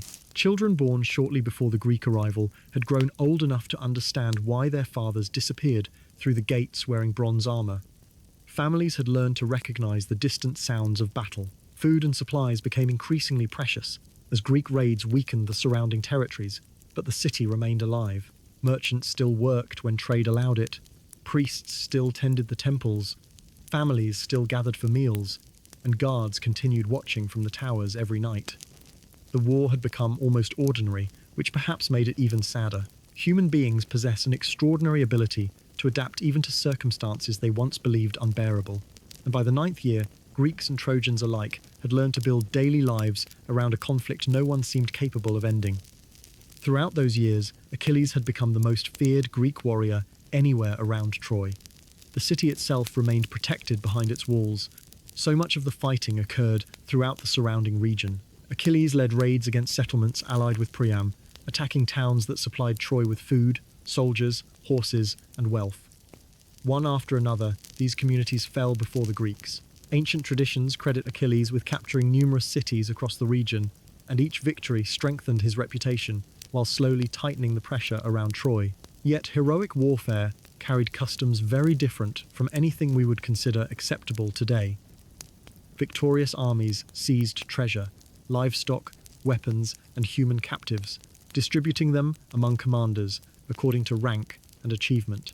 During one of these campaigns, the Greeks captured 2 women whose names would become central to everything that followed. One was Chryseis, daughter of a priest named Chryses. She was given to Agamemnon as part of his share of the captured wealth. The other was Briseis, a woman taken from another conquered settlement and awarded to Achilles. Ancient poetry treats these women within the harsh social realities of warfare in its own age, yet both possessed lives and families before becoming prizes in someone else's conflict. Remembering that matters because the argument about to divide the Greek army was not merely about objects or status. Human beings stood at its center. Not long after Chryseis entered Agamemnon's household within the Greek camp, her father arrived beside the ships. Chryseis was not a warrior. He carried no army and demanded no battle. He was an elderly priest of Apollo, and he came holding sacred symbols of the god while carrying a generous ransom he hoped would persuade Agamemnon to release his daughter. Standing before the assembled Greeks, he respectfully begged for Chryseis' return and prayed that the gods would grant the army victory if they honoured his request. Many Greek warriors believed Agamemnon should accept. The ransom was generous, the old man had approached peacefully, and insulting a priest of Apollo seemed unnecessarily dangerous. But Agamemnon refused. Worse still, he dismissed Chryses harshly and ordered him away from the camp. The old priest left quietly, walking alone beside the sea, until the voices of the Greek warriors faded behind him. Then he raised his hands toward the heavens and prayed to Apollo. He asked the god he had served faithfully for years to make the Greeks understand the pain of losing someone precious. Apollo heard him. According to the Iliad, the god descended from Olympus, carrying his silver bow while anger filled his heart. Ancient poets imagined Apollo sitting at a distance from the Greek camp before releasing invisible arrows among them. First animals began dying, then men fell sick. A mysterious plague spread through the camp with terrifying speed. Warriors who had survived years of spears, arrows, and battlefield wounds suddenly became helpless against an enemy they could not see. Funeral fires burned day and night along the shore. Smoke drifted above the ships while frightened soldiers wondered which god they had offended. For 9 days, the sickness continued. Achilles finally called an assembly of the Greek leaders, determined to discover why Apollo had turned against them. The prophet Calchas, who had guided the expedition before leaving Greece, knew the answer but hesitated to speak. He feared Agamemnon's anger. Achilles promised publicly to protect him, even if the man responsible happened to be the commander himself. Only then did Calchas reveal the truth. Apollo would not end the plague until Chryseis was returned to her father freely, and proper sacrifices were offered to the god. Every eye turned toward Agamemnon. The king understood that refusing now could destroy his own army. He agreed to release Chryseis, but his pride immediately created another problem. In the heroic culture surrounding these warriors, prizes received after battle represented more than material wealth. They publicly demonstrated honor and status. If Agamemnon surrendered his prize while every other commander kept his own, he feared appearing diminished before the entire coalition. Therefore, he demanded compensation. If Chryseis must return to her father, another prize must replace her. Achilles responded that the Greeks possessed no convenient collection of undistributed treasure. Everything captured during earlier campaigns had already been divided. Once Troy eventually fell, Achilles promised Agamemnon could receive several times whatever he surrendered now, but Agamemnon refused to wait. If the army would not provide another prize, he announced, he would simply take one from another commander. Perhaps Ajax, perhaps Odysseus, or perhaps Achilles himself. The argument that followed became one of the most famous confrontations in all of Greek literature. Achilles could hardly believe what he was hearing. For 9 years, he and the Myrmidons had fought continuously, risking their lives, while Agamemnon remained overall commander. Achilles pointed out something obvious but deeply important. He had no personal quarrel with the Trojans. Hector had never stolen his cattle. Priam had never attacked his homeland. Achilles had crossed the sea because of Menelaus and Agamemnon, honouring an alliance and fighting to restore another man's marriage. Yet now, the commander he had supported threatened to humiliate him publicly by taking away the prize representing his achievements. To Achilles, this was not simply unfair. It challenged the entire system of honour-motivating warriors to risk death far from home. If the greatest fighter in the army could be dishonoured whenever the commander wished, what meaning did courage possess? Agamemnon answered with equal pride. Achilles might be the strongest warrior, but strength did not make him commander. Agamemnon insisted that no individual fighter could place himself above the authority holding the coalition together. If Achilles believed his battlefield ability allowed him to ignore leadership, then Agamemnon would demonstrate otherwise. He announced that Briseis would be taken from Achilles and given to him. For one dangerous moment, the entire Greek expedition nearly changed through a single movement of Achilles' hand. Furious beyond reason, Achilles reached toward the sword hanging at his side. He considered drawing it and killing Agamemnon where he stood. Had he done so, the Greek alliance might have collapsed immediately, but according to the Iliad, the goddess Athena appeared behind Achilles, visible only to him, and seized him by the hair. Hera had sent her because she cared for both warriors and understood the catastrophe that would follow if Achilles acted upon his anger. Athena ordered him not to use the sword. He could insult Agamemnon with words, she said, but he must not kill him. Achilles reluctantly obeyed. His hand moved away from the weapon, but his anger did not disappear. Instead, he made a decision almost as dangerous. He would stop fighting. If Agamemnon valued his authority more than Achilles' contribution, then the Greeks could discover exactly how well they fought without him. Achilles announced that he would return to his ships and remain there with the Myrmidons. He would no longer enter battle for Agamemnon. He would no longer risk his life for a commander who dishonored him. When Hector eventually drove the Greeks backward and men began dying beside their own ships, perhaps then Agamemnon would understand what he had thrown away. The assembly ended without reconciliation. Soon afterward, Agamemnon sent heralds to Achilles' shelter to take Briseis. The messengers approached nervously, knowing they had been ordered to confront the most dangerous warrior in the Greek army. Yet Achilles did not harm them. He understood that the heralds were only carrying out commands. Briseis was led away, while Achilles watched in silence. When she disappeared through the camp, the warrior who had faced countless enemies without fear walked alone toward the shoreline and sat beside the sea. There, away from the arguments of kings and the noise of soldiers, Achilles wept. He called for his mother. Thetis heard him beneath the sea and rose from the water to sit beside her son. The image is strikingly different from the unstoppable warrior remembered by later generations. Achilles did not appear as a bronze-armored hero standing triumphantly over defeated enemies. He appeared simply as a young man hurt by humiliation, speaking privately with his mother beside the waves. He told Thetis everything Agamemnon had done and asked her to help prove how badly the Greeks needed him. Thetis understood the terrible direction of his request, yet love for her son overcame everything else. She promised to approach Zeus and ask him to favor the Trojans temporarily, allowing them to push the Greeks toward disaster until Agamemnon regretted dishonoring Achilles. When Thetis eventually reached Olympus, she knelt before Zeus and reminded him of favors she had once done for the gods. She asked him to grant victory to Troy until the Greeks restored her son's honor. Zeus hesitated. His wife Hera strongly supported the Greeks and hated Troy because Paris had rejected her during the judgment on Mount Ida. Helping the Trojans would create conflict even within his own household. Yet Zeus finally agreed. With a silent nod of his head, the king of the gods set events into motion. The war was about to change. Without Achilles on the battlefield, Hector recognized an opportunity.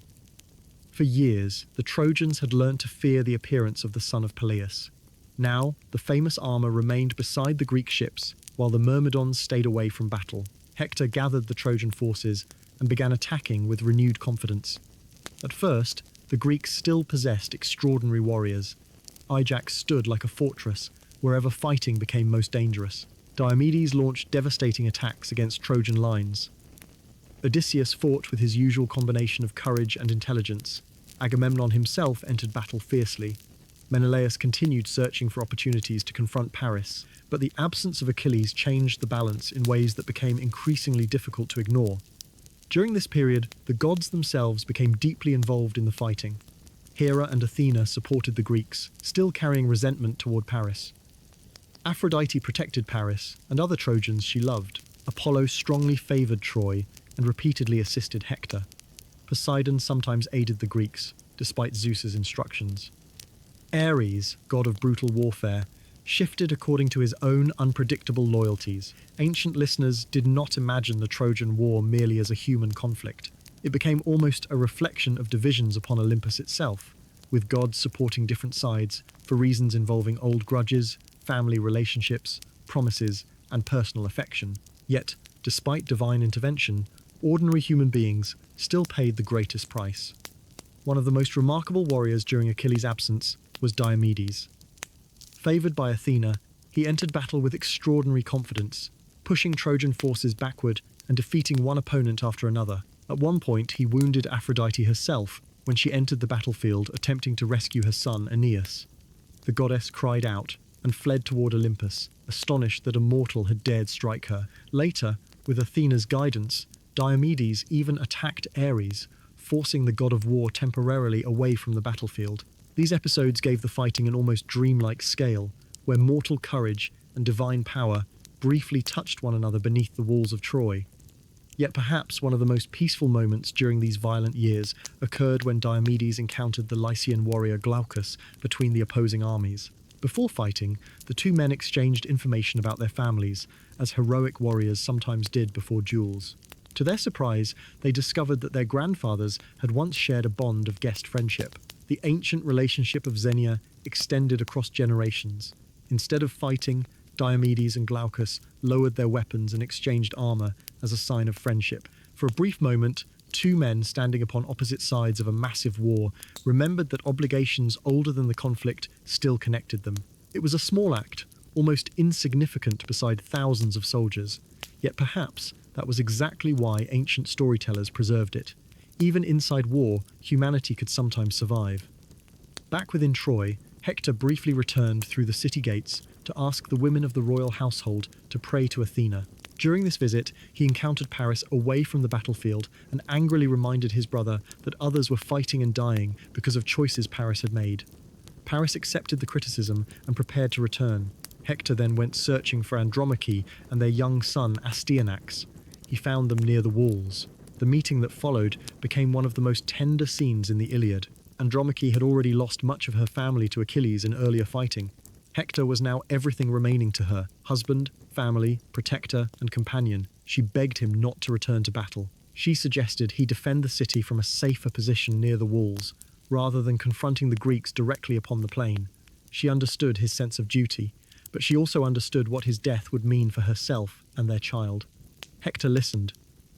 He did not dismiss her fear. He admitted that he too thought about the future. He imagined the possibility that Troy might fall. He imagined Greek warriors carrying Andromache away into captivity. The thought caused him more pain than imagining his own death. Yet he explained that he could not remain safely behind while other Trojan men fought outside. Shame before his people and his own understanding of honor would not allow it. Then Hector reached toward his infant son. Astyanax became frightened by the enormous bronze helmet and horsehair crest towering above his father's face and pulled backward into his nurse's arms. Hector and Andromache both laughed. For one precious moment, the war disappeared. Hector removed the helmet and placed it upon the ground before lifting his child into his arms. He prayed that the boy might grow stronger than his father and someday return from battle while people said he had surpassed Hector.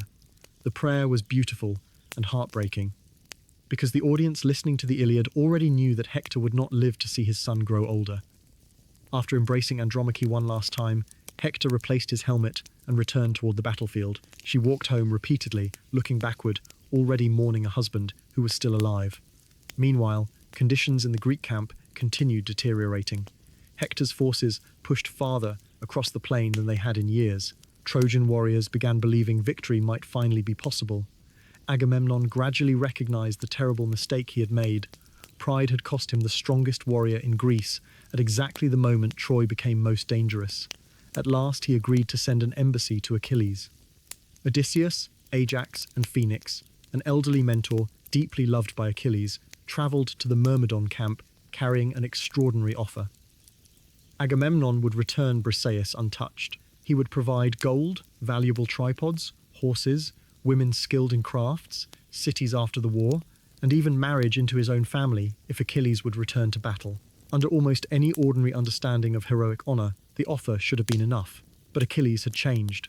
Sitting peacefully among his companions, he listened as Odysseus described every gift. Then he refused. His anger was no longer simply about Briseis or treasure.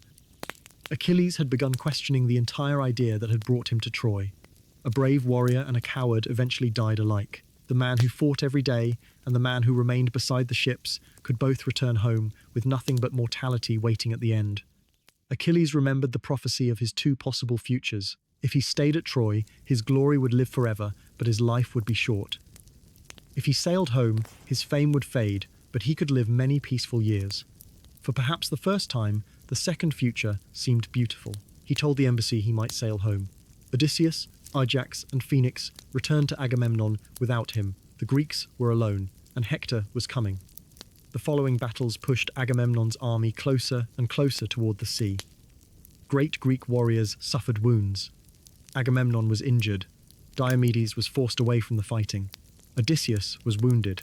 The defensive line began weakening. Hector led the Trojans directly toward the fortifications protecting the Greek ships.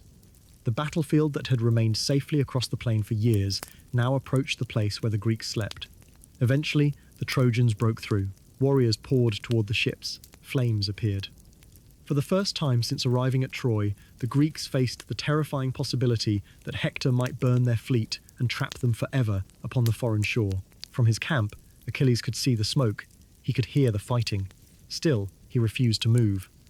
But beside him stood Patroclus. Patroclus had watched wounded Greeks return from battle one after another. He had seen men he knew carried toward medical shelters. He had watched Hector drive the army toward destruction, while Achilles remained committed to his promise. Finally, Patroclus could bear it no longer. With tears in his eyes, he approached his closest friend and asked for something that would change both their lives forever.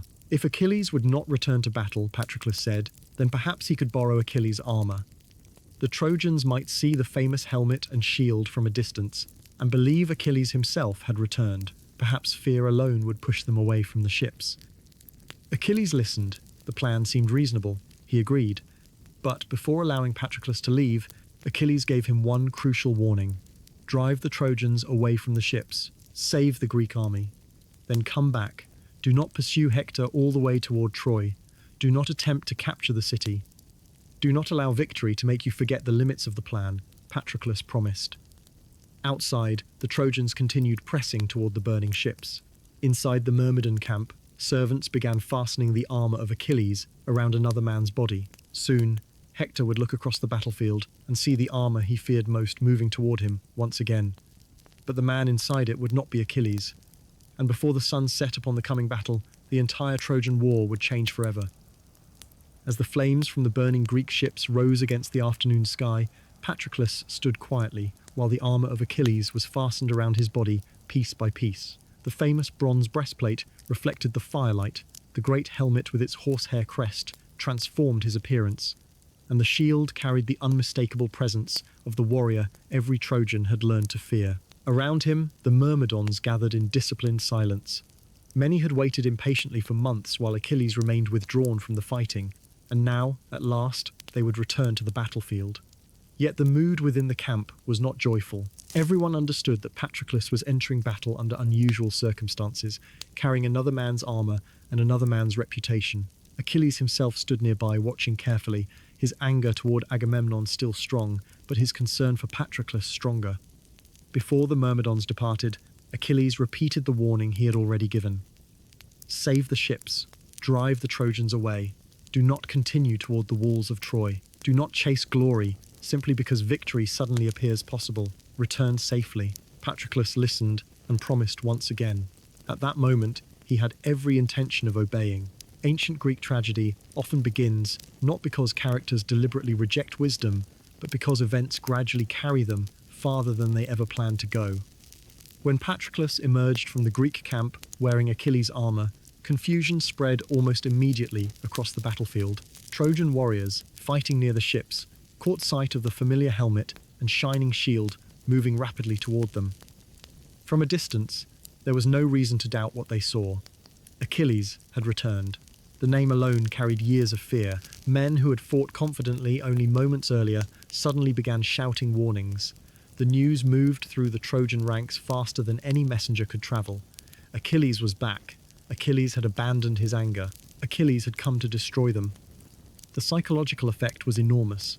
Patroclus led the Myrmidons directly into the fighting, while the exhausted Greeks rallied behind him. The Trojan advance that had threatened to burn the fleet suddenly broke apart. Warriors turned away from the ships and attempted to reorganize across the open plain. Patroclus fought with extraordinary courage, and although he did not possess Achilles' unmatched skill, he was an experienced warrior in his own right. One opponent after another fell before him. The Greek soldiers who had spent hours retreating now found themselves advancing. The flames threatening the ships were extinguished. Defensive lines were restored. For the first time in days, Agamemnon's army could breathe again. Had Patroclus stopped there, the plan would have succeeded perfectly. But success can become dangerous when it arrives too quickly. The Trojans continued retreating, and Patroclus followed. At first, perhaps he only intended to ensure they could not immediately regroup. Then, another opportunity appeared. Then, another. Every step pushed the enemy farther from the ships, exactly as Achilles had wanted. Yet soon, the Greek camp was far behind, and Patroclus found himself advancing across the same broad plain where Achilles had warned him not to go. The walls of Troy became clearer in the distance. Trojan defenders struggled to reform their ranks. Greek warriors shouted encouragement behind him. Wearing Achilles' armor, surrounded by men treating him almost as though he truly were the greatest hero alive, Patroclus began to feel the intoxicating momentum of victory. Why stop now? If the Trojans continued retreating, perhaps the Greeks could finally reach the city itself. Perhaps the war could end today. Perhaps Patroclus, who had spent years standing beside Achilles' greater fame, could achieve something even Achilles had not yet accomplished. Among the Trojan allies attempting to stop the advance stood Sarpedon, king of Lycia and son of Zeus. Sarpedon had travelled far from home to defend Troy and fought with courage, respected on both sides. When he saw his men retreating before Patroclus, he refused to abandon them. The two warriors eventually confronted one another in fierce combat. High above the battlefield, Zeus watched his mortal son facing death. The king of the gods knew fate had already determined Sarpedon's end, yet for a moment he considered rescuing him. Hera reminded Zeus that allowing one god to save a favourite child from destiny would encourage every other deity to do the same, destroying whatever order remained in the world. Reluctantly, Zeus allowed fate to continue. Patroclus defeated Sarpedon, and the Lycian king fell upon foreign soil, far from the people who loved him. According to the Iliad, Zeus later ordered Apollo to protect the body and arrange for sleep and death to carry Sarpedon peacefully home for burial. The episode reveals one of the quiet cruelties within the mythology of war. Even divine fathers could not always protect their children from destinies already woven. Patroclus continued toward Troy. 3 times, according to Homer, he attacked near the city walls. 3 times, Apollo forced him backward.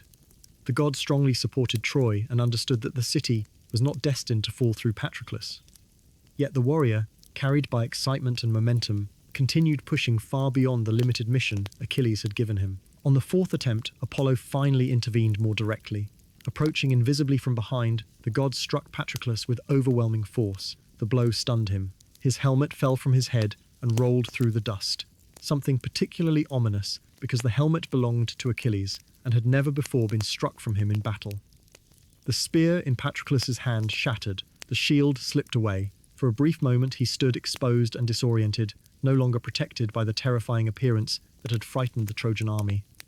A Trojan warrior named Euphorbus struck next, wounding Patroclus with a spear before quickly withdrawing. Yet the final confrontation belonged to Hector. Hector had gradually realized the truth. The warrior beneath Achilles' armor was not Achilles himself. Seeing Patroclus weakened, Hector advanced. The two exchanged words according to epic tradition, each understanding that the battle had reached its decisive moment. Hector drove his spear into Patroclus, delivering the fatal wound. Patroclus fell. The Greek victory suddenly became tragedy. As he lay dying upon the battlefield, Patroclus reportedly warned Hector that his own death would soon follow. Achilles would return, and Hector would not survive him. Hector dismissed the prophecy, or perhaps simply accepted it. Warriors who lived constantly beside death rarely possessed the luxury of allowing every warning to paralyze them. He removed Achilles' armor from the fallen man and claimed it as his own prize. The sight of Hector wearing Achilles' armor would soon become almost unbearable to the man who truly owned it. Around Patroclus's body, an enormous struggle erupted.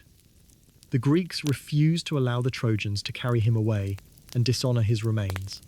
The Trojans fought desperately to seize the body as proof of their victory. Menelaus stood over Patroclus and defended him fiercely. Ajax eventually joined, his enormous shield providing protection, while Greek warriors gradually dragged their fallen companion away from the fighting. The contest continued for hours, both armies understanding that the body had become more than a body. It represented honor, friendship, and the emotional center of everything that had just happened. Meanwhile, Achilles remained near the ships, unaware. Eventually, Antilochus, son of Nestor, was chosen to carry the news. Perhaps no messenger in the entire Trojan War ever approached his destination with greater reluctance. Antilochus found Achilles waiting anxiously. The fighting had moved unusually far across the plain, and he could no longer see Patroclus among the returning warriors. Before the messenger even spoke, Achilles sensed disaster. Then the words came. Patroclus was dead. Hector had killed him. The armor was gone. For a moment, Achilles seemed unable to understand. Then grief overwhelmed everything. The anger he had carried toward Agamemnon, Briseis, honour, status, and the entire Greek army suddenly became meaningless beside the loss of one person. Achilles collapsed onto the ground and covered himself with dust. His cries were so powerful that Thetis heard them beneath the sea and immediately understood something terrible had happened. She rose from the water with the Nereids and approached her son once again. The reunion between mother and son beside the sea was now very different from the earlier one. Before, Achilles had complained about wounded pride. Now he mourned Patroclus. He told Thetis he no longer cared about the quarrel that had kept him from battle. He wanted only one thing: Hector.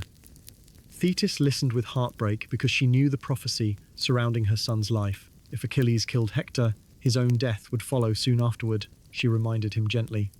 Return to battle, and you move toward the end. Fate has already prepared for you. Achilles understood.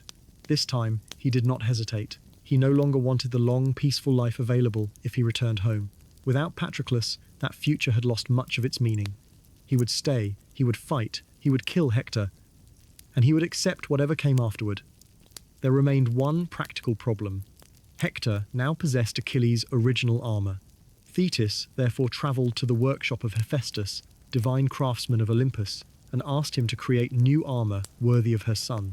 Hephaestus remembered kindness Thetis had once shown him and agreed immediately.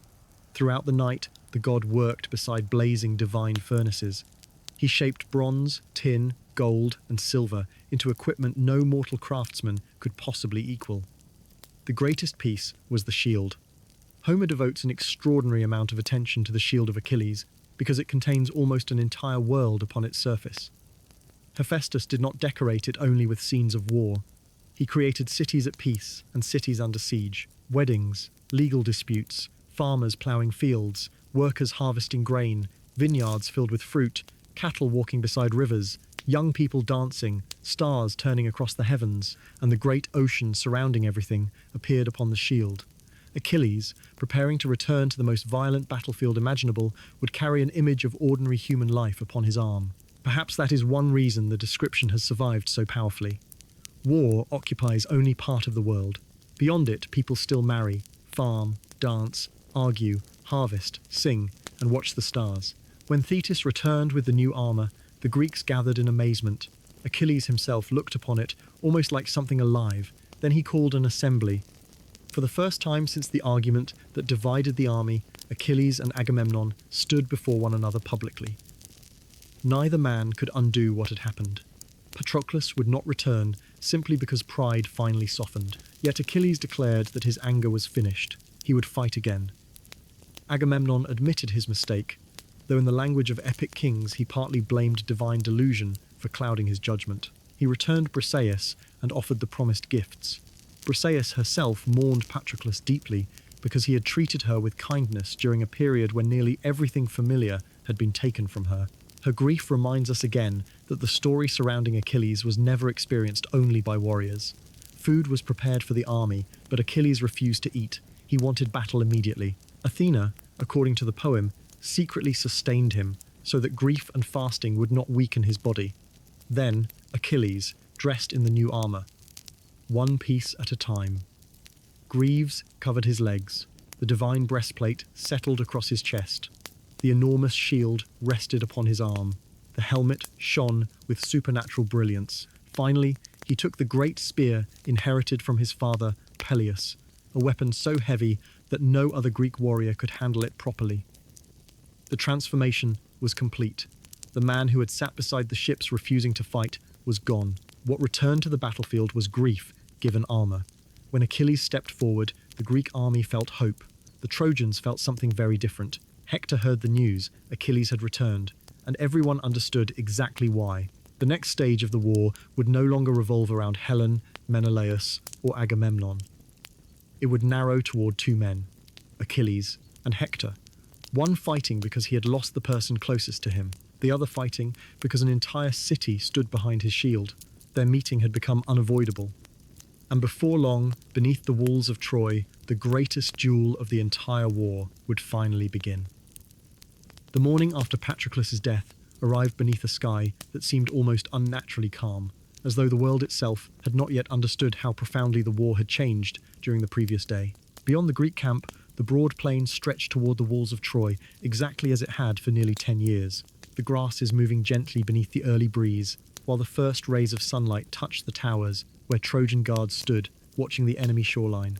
Yet, within both armies, there was a strange awareness that something entirely different was about to happen. The Trojans had celebrated Patroclus' death because they believed Hector had destroyed the warrior they feared most, and Hector himself now wore the armor once belonging to Achilles, unaware of how briefly he would possess it.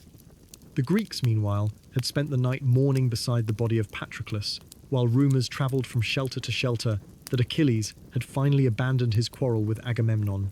The strongest warrior in Greece was returning to battle, not for Helen, not for Menelaus, not for Agamemnon, not for the oath made many years earlier in Sparta, and perhaps no longer even for personal glory. He was returning because the person closest to him was dead, and grief had narrowed the enormous complexity of the Trojan War into one terrible purpose.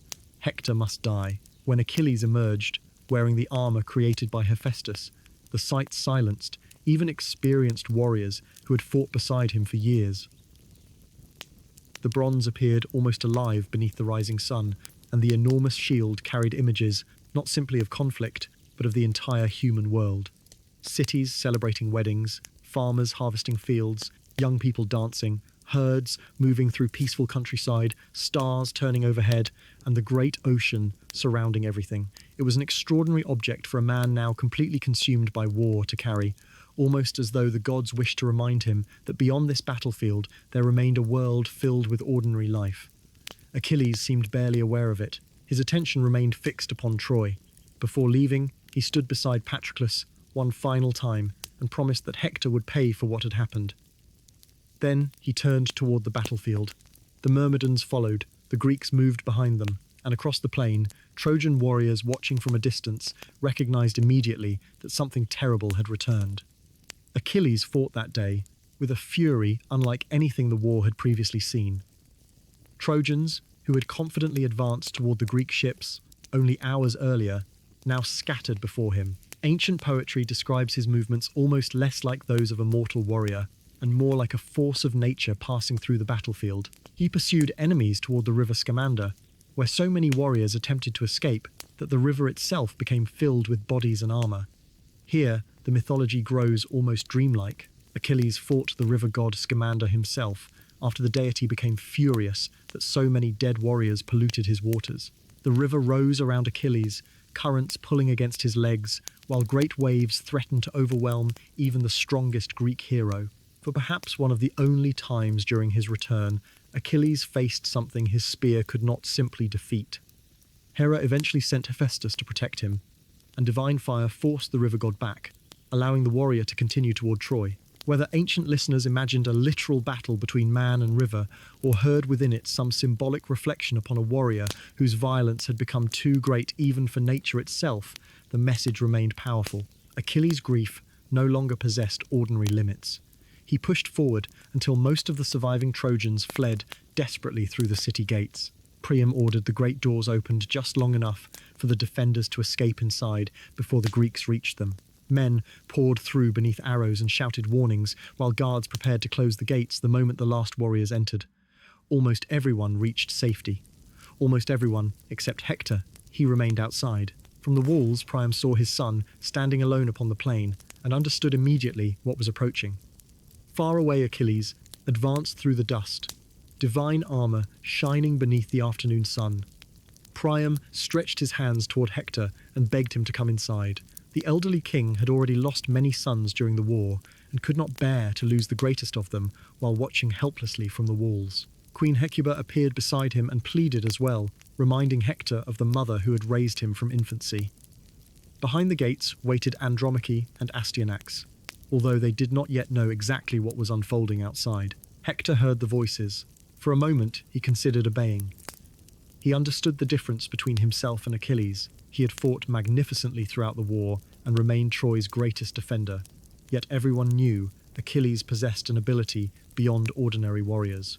Hector might retreat safely behind the walls and continue defending the city tomorrow. There would be no cowardice in recognizing an impossible fight. Yet shame and responsibility held him where he stood. During the previous battles, he had encouraged Trojans to remain outside and attack the Greeks.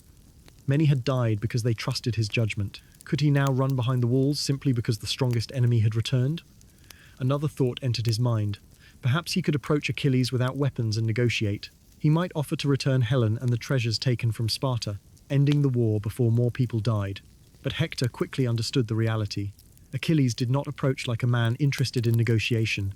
Patroclus was dead. Words would not stop him. So Hector remained alone outside Troy as the gates closed behind him. Achilles came closer. For one moment, the two greatest warriors of the war faced one another across the open ground beneath the walls. Then something unexpectedly human happened. Hector ran. The man who had stood against countless Greek attacks, who had defended Troy for nearly a decade, who had faced Ajax and Diomedes and Menelaus without hesitation, looked upon Achilles and felt fear. Ancient storytellers did not consider this cowardice. Courage does not require an inability to feel terror. Hector understood exactly what awaited him. An instinct carried him away before honor could stop his feet. Achilles pursued. Around the enormous walls of Troy they ran, Hector ahead and Achilles close behind, while the entire city watched from above. 3 times they circled the walls. Priam and Hecuba watched their son pass below, again and again. Greek soldiers watched from farther across the plain. Trojan defenders shouted encouragement from the towers. High upon Olympus, even the gods observed. Zeus felt compassion for Hector and briefly considered rescuing him, for Hector had honored the gods faithfully throughout his life. Athena, however, supported Achilles and reminded Zeus that fate had already established the outcome. Eventually, Zeus accepted what could not be changed. Athena descended toward the battlefield and approached Hector, disguised as his brother Deiphobus. Believing he finally had support, Hector stopped running. He turned toward Achilles. The final duel began. Hector proposed that whichever warrior survived should return the other's body respectfully for proper burial. Achilles refused. His grief had carried him beyond ordinary generosity. There could be no agreement between them, he said, just as there could be no agreement between wolves and lambs. They prepared their spears. Achilles threw first, but Hector avoided the weapon. Unknown to Hector, Athena secretly returned the spear to Achilles. Hector then hurled his own weapon and struck the center of Achilles' magnificent shield, but the divine armor resisted the blow completely. Hector turned toward Deiphobus and called for another spear. No one stood there. At that moment, he understood. Athena had deceived him. The gods had abandoned his side. He knew he would die. Yet Hector did not surrender. Drawing his sword, he charged forward in one final attempt to meet fate with courage. Achilles had studied the armor Hector wore because it was the same armor Achilles himself once carried. He knew every protected area and every small opening. Between the helmet and breastplate remained a narrow place near the throat. Achilles drove his spear there. Hector fell. The greatest defender of Troy lay dying beneath the walls he had protected for almost 10 years. With his final strength, Hector again asked Achilles to return his body to Priam so his family could perform proper funeral rites. In ancient Greek belief, burial mattered enormously. Leaving a body exposed denied the dead the honor necessary to pass peacefully into the next world. Achilles refused again, still consumed by anger. Hector then gave one final warning. Achilles' own death was close, and Paris, together with Apollo, would one day bring it about near these same walls. Achilles answered that he already understood his fate. Death could come whenever Zeus decided. He had accomplished what he came to do. Hector died. On the walls above, Troy erupted in grief. Priam cried out when he saw his son fall. Hecuba wept. But the most painful moment still awaited Andromache. She had not watched the duel. Inside the palace, she had been preparing a warm bath for Hector, expecting that eventually he would return from battle, as he had so many times before. She heard cries spreading through the city and hurried toward the walls, confused and afraid. Looking down, she saw what no wife wished to see. Hector was dead. Worse still, Achilles refused to leave his body peacefully. In one of the darkest acts of the hero's rage, Achilles pierced Hector's ankles, attached the body behind his chariot, and dragged it through the dust toward the Greek camp while Priam's family watched from the walls. To ancient audiences, this was not simply victory. It was a sign that Achilles' grief had pushed him beyond the boundaries of proper human behavior. He had defeated Hector, but he had not yet defeated his own anger. Back at the Greek camp, Achilles finally turned his attention toward Patroclus. The funeral became one of the largest ceremonies of the war.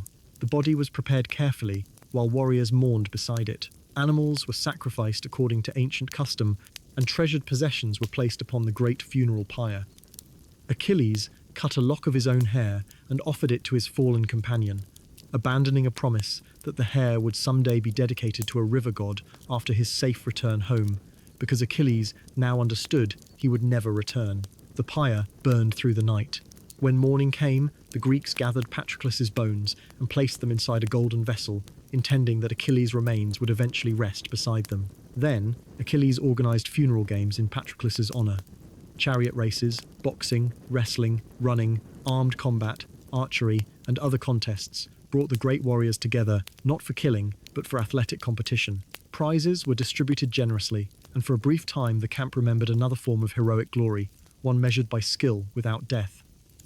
Yet when the games ended, Achilles' grief remained. Each morning he attached Hector's body to his chariot and dragged it around Patroclus's tomb. The gods watched with increasing discomfort.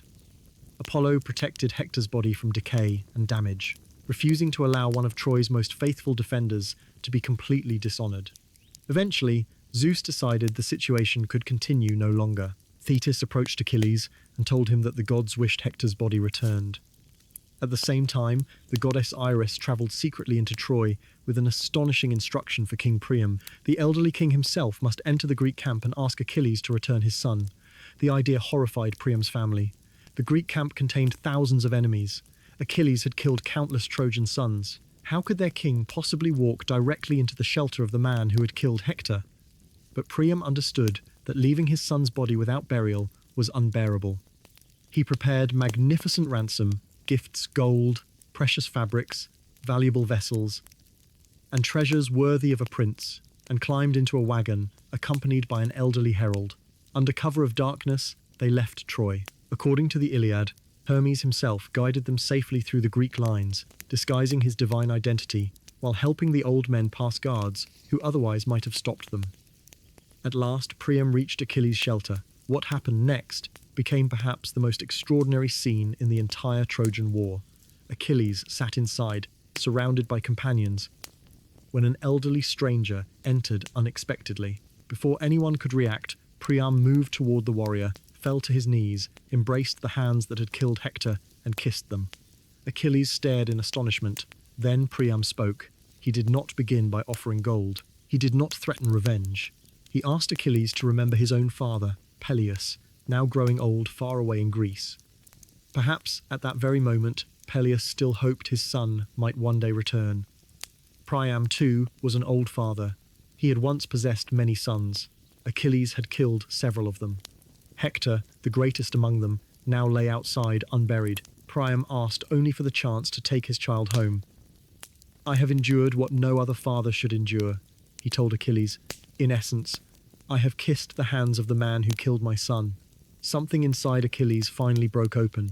For the first time since Patroclus died, he looked beyond his own grief and recognized another person's suffering as equal to his own. Priam reminded him of Peleus. Achilles imagined his father waiting in Phthia for a son prophecy had already said would never return. He imagined Patroclus. Priam thought of Hector, and there, inside an enemy shelter, the greatest Greek warrior and the king of Troy began to weep together. They cried for different people, yet grief made them briefly identical. The war disappeared. There was no Greek and Trojan for those few moments. There were simply two human beings who had lost or would lose the people they loved most. Eventually, Achilles stood and gently raised Priam from the floor. He ordered servants to wash Hector's body and prepare it respectfully, taking care that Priam did not see the body until it had been restored, because Achilles feared the sight might overwhelm the old king. He accepted the ransom and agreed to return Hector. Then, Priam asked for time to perform proper funeral rites. Achilles granted a temporary pause in the fighting. For several days, the Greeks would not attack Troy. Priam could mourn his son in peace. Before sleeping that night, Achilles and Priam even shared food, another remarkable restoration of ordinary human hospitality between men whose armies remained at war. Early the next morning, Priam returned toward Troy, carrying Hector's body. Cassandra, watching from the walls, was the first to recognize the approaching wagon. She cried out that Hector was coming home. The entire city poured into the streets. Hecuba embraced her son. Andromache mourned the husband who had been everything remaining to her. Helen mourned him too, remembering that among Priam's family, Hector had often treated her with kindness, even when others blamed her for the war. For 9 days, the Trojans gathered wood for the funeral pyre. On the 10th, they burned Hector's body. On the 11th, they buried his remains beneath a great mound of earth and held a funeral feast in his honor. The Iliad ends around this moment. Not with the Trojan horse, not with Achilles' death, and not with Troy burning, but with the burial of Hector. It is a surprisingly quiet ending for a poem filled with war, because perhaps Homer understood that beneath all the glory, gods, armor, and heroic speeches, the deepest truth of war remained simple. Families bury people they love. But our larger story has not yet ended. Hector was gone, and Troy had lost its greatest defender, yet its walls still stood. Achilles remained alive, but Hector's final prophecy waited patiently for him. Paris still carried his bow. Apollo had not forgotten his loyalty to Troy. Beyond them would come new warriors, new deaths, a famous dispute over Achilles' armor, and finally, the most extraordinary idea Odysseus would ever create. For almost 10 years, the Greeks had tried to conquer Troy through strength. Before the war could end, they would need to abandon strength entirely and trust something much more dangerous: deception. After the funeral of Hector, an unfamiliar silence settled across the plains surrounding Troy. For a brief period, the great gates remained closed. The Greek army stayed near its ships, and neither side attempted to disturb the mourning taking place within the city. Hector had been more than Troy's greatest warrior. For nearly 10 years, he had represented the belief that the city could survive. Whenever frightened families looked toward the walls during battle, they knew Hector stood somewhere beyond them. Whenever Greek warriors pushed toward the gates, Hector had been the man most likely to drive them backward. Now his funeral smoke had disappeared into the sky, his armor belonged to Achilles, and the people of Troy faced the terrible reality that their strongest defender would never again walk through the palace doors. Yet the war did not end with Hector's death. Troy still possessed enormous walls, thousands of defenders, and allies willing to continue fighting. King Priam, despite overwhelming grief, remained responsible for an entire city. Paris still lived, Aeneas still fought. Deiphobus and the surviving sons of Priam prepared to defend their home, and beyond Troy, news of Hector's death encouraged new allies to travel toward the city during its darkest hour. Among the most famous was Penthesilea, queen of the Amazons, the legendary society of warrior women who occupied the distant edges of the Greek imagination.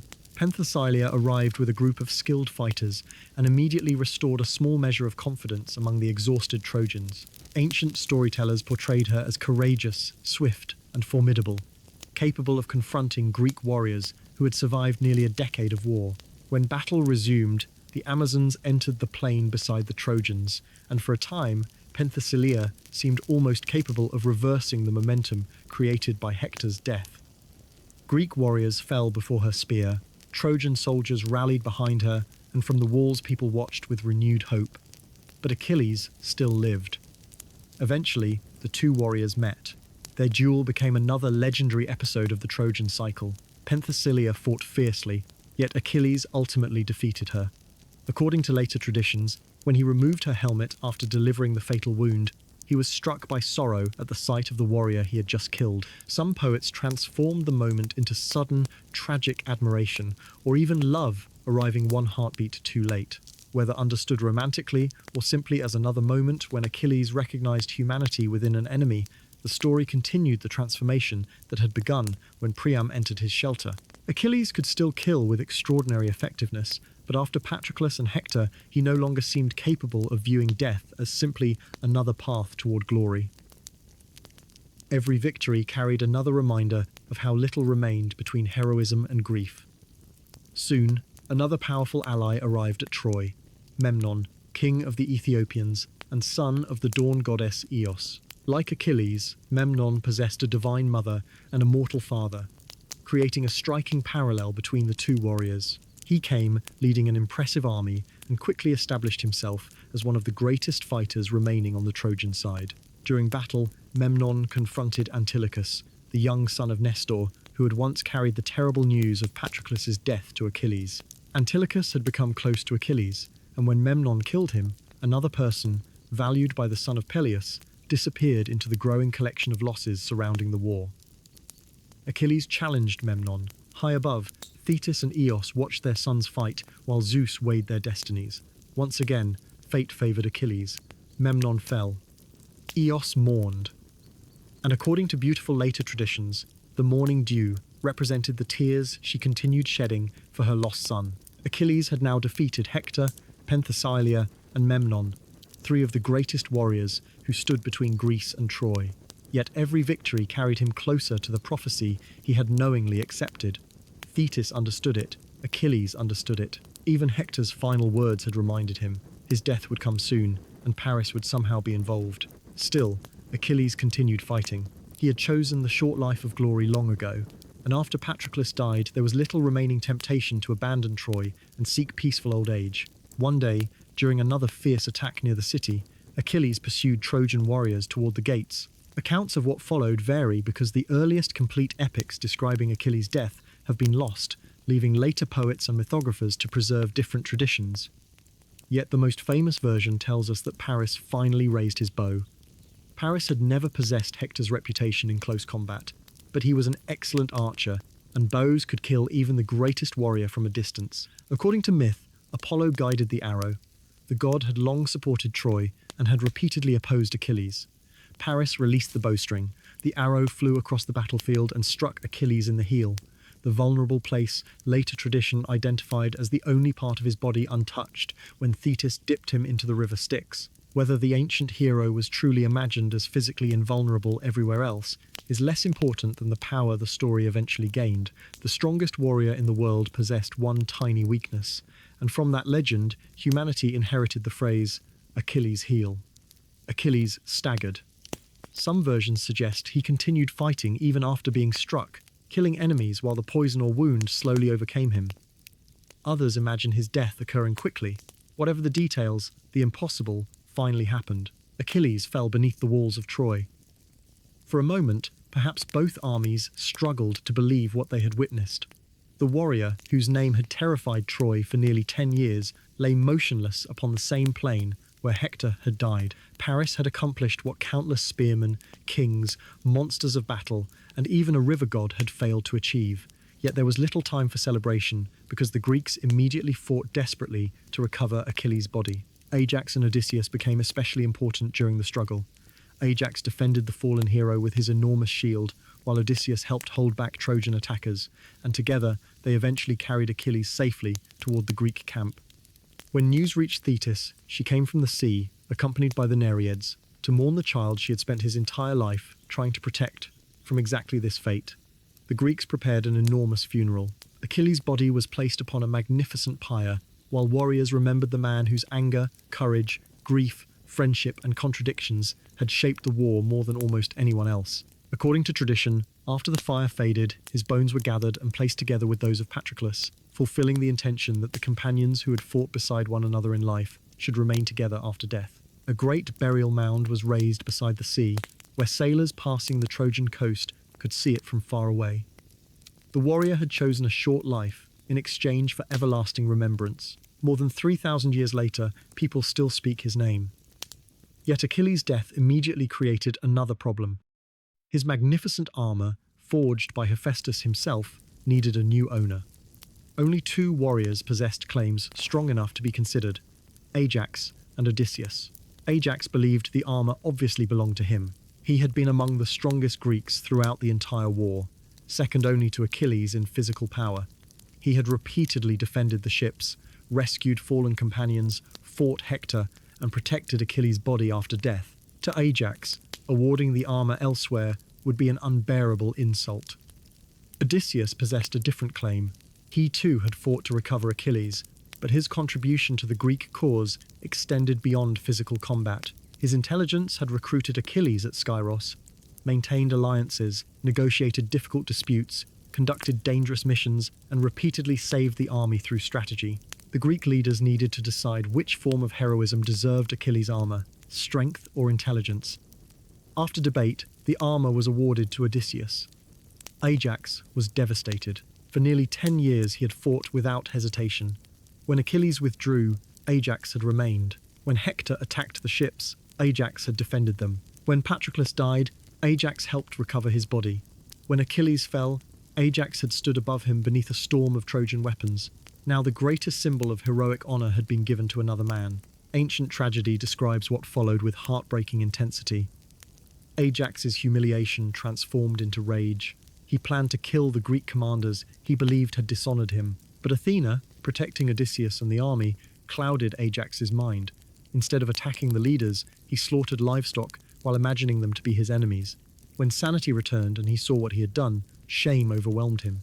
The strongest shield of the Greek army could protect Ajax from spears, but it could not protect him from his own despair. He walked away from the camp and took his own life. The Greeks had now lost Achilles, Patroclus, and Ajax within a relatively short period. The cost of the war was becoming unbearable. Even victory seemed increasingly distant, yet prophecies still insisted Troy could fall if several specific conditions were fulfilled. Odysseus, whose importance grew as physical strength disappeared from the Greek ranks, began investigating these prophecies carefully. One declared that the Greeks needed the bow and arrows of Heracles, which were currently possessed by Philoctetes.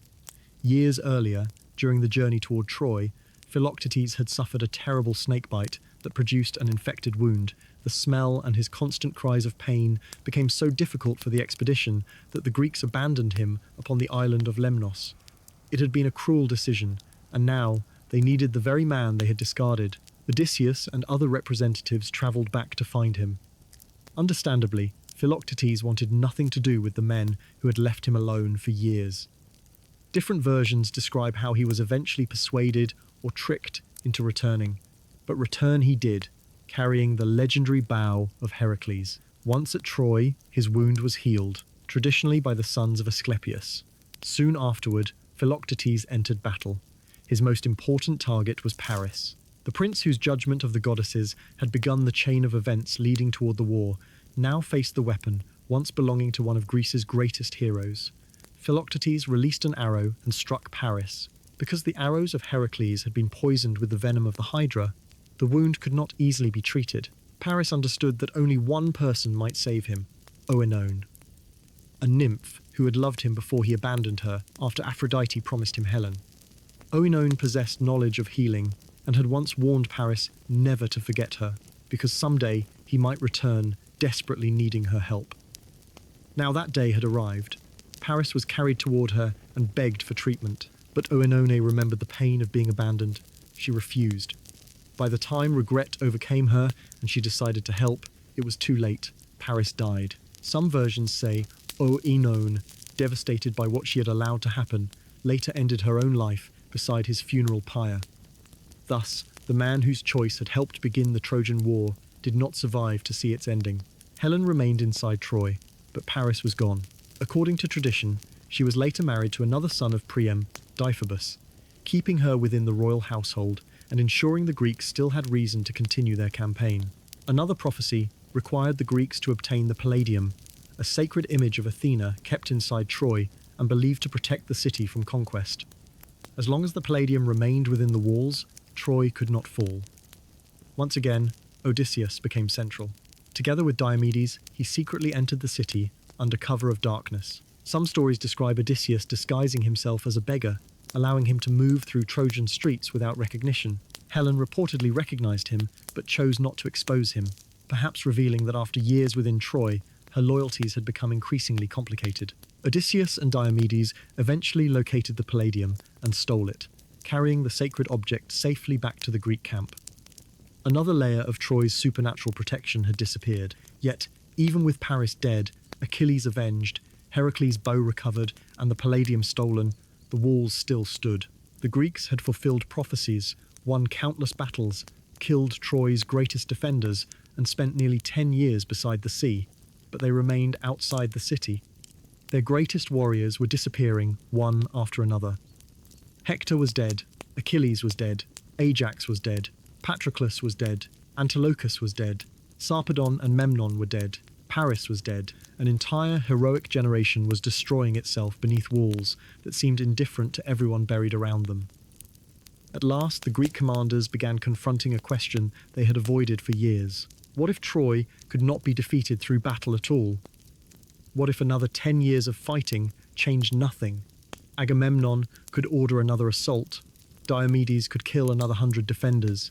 Philoctetes could release another 100 arrows. But stone walls did not become frightened. Gates did not surrender because famous warriors stood outside them. Something entirely different was needed. During one quiet gathering of Greek commanders, perhaps while the distant towers of Troy glowed beneath the evening sunset, Odysseus began considering the problem from another direction. For 10 years, the Greeks had tried to enter Troy, while the Trojans actively prevented them. So what would happen, he wondered, if the Trojans themselves carried the Greeks through the gates? The idea sounded absurd. No Trojan would knowingly invite enemy soldiers inside, but perhaps they would unknowingly invite them. Perhaps the Greeks could create something so extraordinary, so mysterious, and so apparently sacred that the Trojans would choose to bring it inside themselves. Odysseus looked toward the craftsmen working throughout the camp, toward the enormous quantities of timber available from dismantled equipment and nearby forests, and toward the ships resting along the shore. Slowly, an idea began forming. Not another siege tower, not another weapon, not another attempt to break the gates. A gift. A gigantic wooden offering that appeared to have been left behind by an army, finally admitting defeat. The Greeks would burn parts of their camp, sail their fleet away from the shore, and make Troy believe the war was over. Hidden inside the enormous wooden structure would be a small group of carefully chosen warriors. The rest of the Greek fleet would disappear beyond the horizon and wait. If the Trojans accepted the deception, they would drag the strange object through their own gates. Then, after 10 years of failed assaults, Greek warriors would finally stand inside Troy without breaking a single stone in its walls. The commanders listened. Some probably thought Odysseus had finally become desperate enough to lose his famous judgment. Others slowly recognized the frightening brilliance of the plan. The entire war had been built upon strength, pride, and heroic combat. Its ending might depend upon patience, silence, theatre, and one carefully constructed lie. Soon, axes began striking timber in the Greek camp. Craftsmen received unusual instructions. Wooden beams were measured and joined together. A massive shape gradually rose beside the shore. From the walls of Troy, guards could see activity taking place, but could not understand what the Greeks were building. Day after day, the structure grew larger until its shape became unmistakable. 4 enormous legs, a powerful body, a raised neck, a carved head. The Greeks were building a horse, and inside that hollow wooden horse would hide the men who intended to end the Trojan War in a single night. Still fought. Deiphobus and the surviving sons of Priam prepared to defend their home. And beyond Troy, news of Hector's death encouraged new allies to travel toward the city during its darkest hour. And from the walls people watched with renewed hope. But Achilles still lived. Eventually, the two warriors met. Their duel became another legendary episode of the Trojan cycle, between heroism and grief. Soon, another powerful ally arrived at Troy, Memnon, king of the Ethiopians and son of the dawn goddess Eos. Like Achilles, Memnon possessed. Eos mourned, and according to beautiful later traditions, the morning dew represented the tears she continued shedding for her lost son. Achilles had now defeated Hector, Penthesilea, and Memnon, 3 of the greatest warriors who stood between Greece and Troy. Yet every victory carried him closer. Yet the most famous version tells us that Paris finally raised his bow. Paris had never possessed Hector's reputation in close combat, but he was an excellent archer, and bows could kill even the greatest warrior from a distance. According to myth, Apollo guided the arrow. The god had long supported Troy and had repeatedly opposed Achilles. Paris released the bowstring. The arrow flew across the battlefield and struck Achilles in the heel, the vulnerable place later tradition identified as the only part of his body untouched when Thetis dipped him into the river Styx. Whether the ancient hero was truly imagined as physically invulnerable everywhere else is less important than the power the story eventually gained. The strongest warrior in the world possessed one tiny weakness, and from that legend, humanity inherited the phrase, Achilles' heel. Achilles staggered. Some versions suggest he continued fighting even after being struck, killing enemies while the poison or wound slowly overcame him. Others imagine his death occurring quickly. Whatever the details, the impossible finally happened. Achilles fell beneath the walls of Troy. For a moment, perhaps both armies struggled to believe what they had witnessed.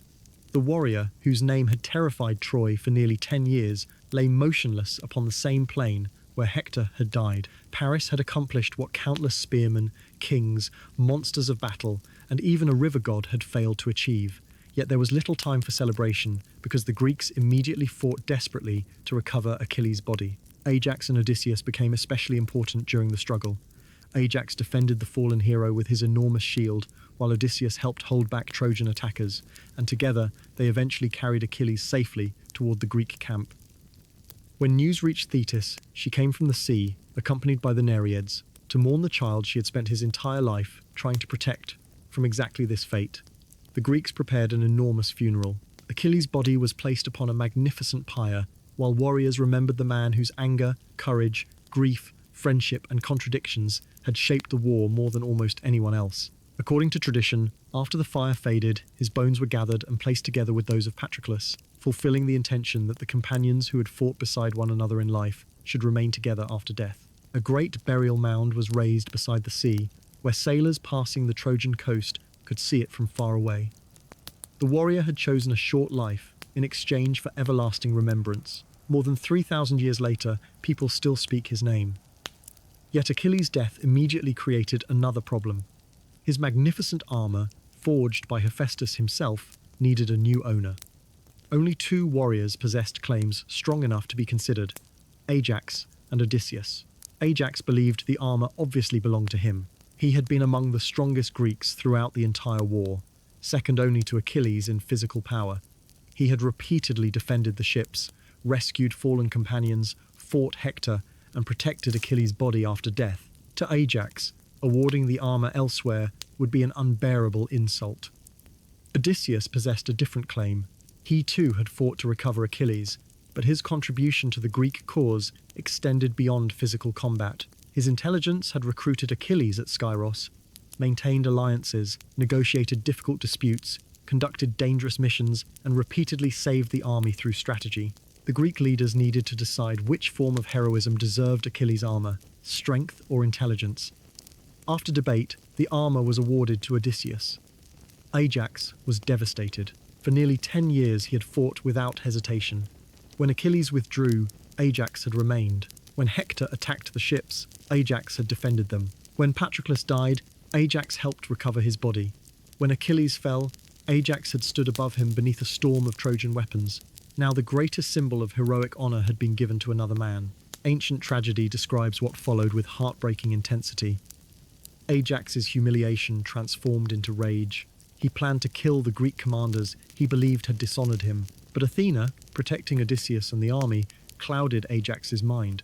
Instead of attacking the leaders, he slaughtered livestock while imagining them to be his enemies. When sanity returned and he saw what he had done, shame overwhelmed him.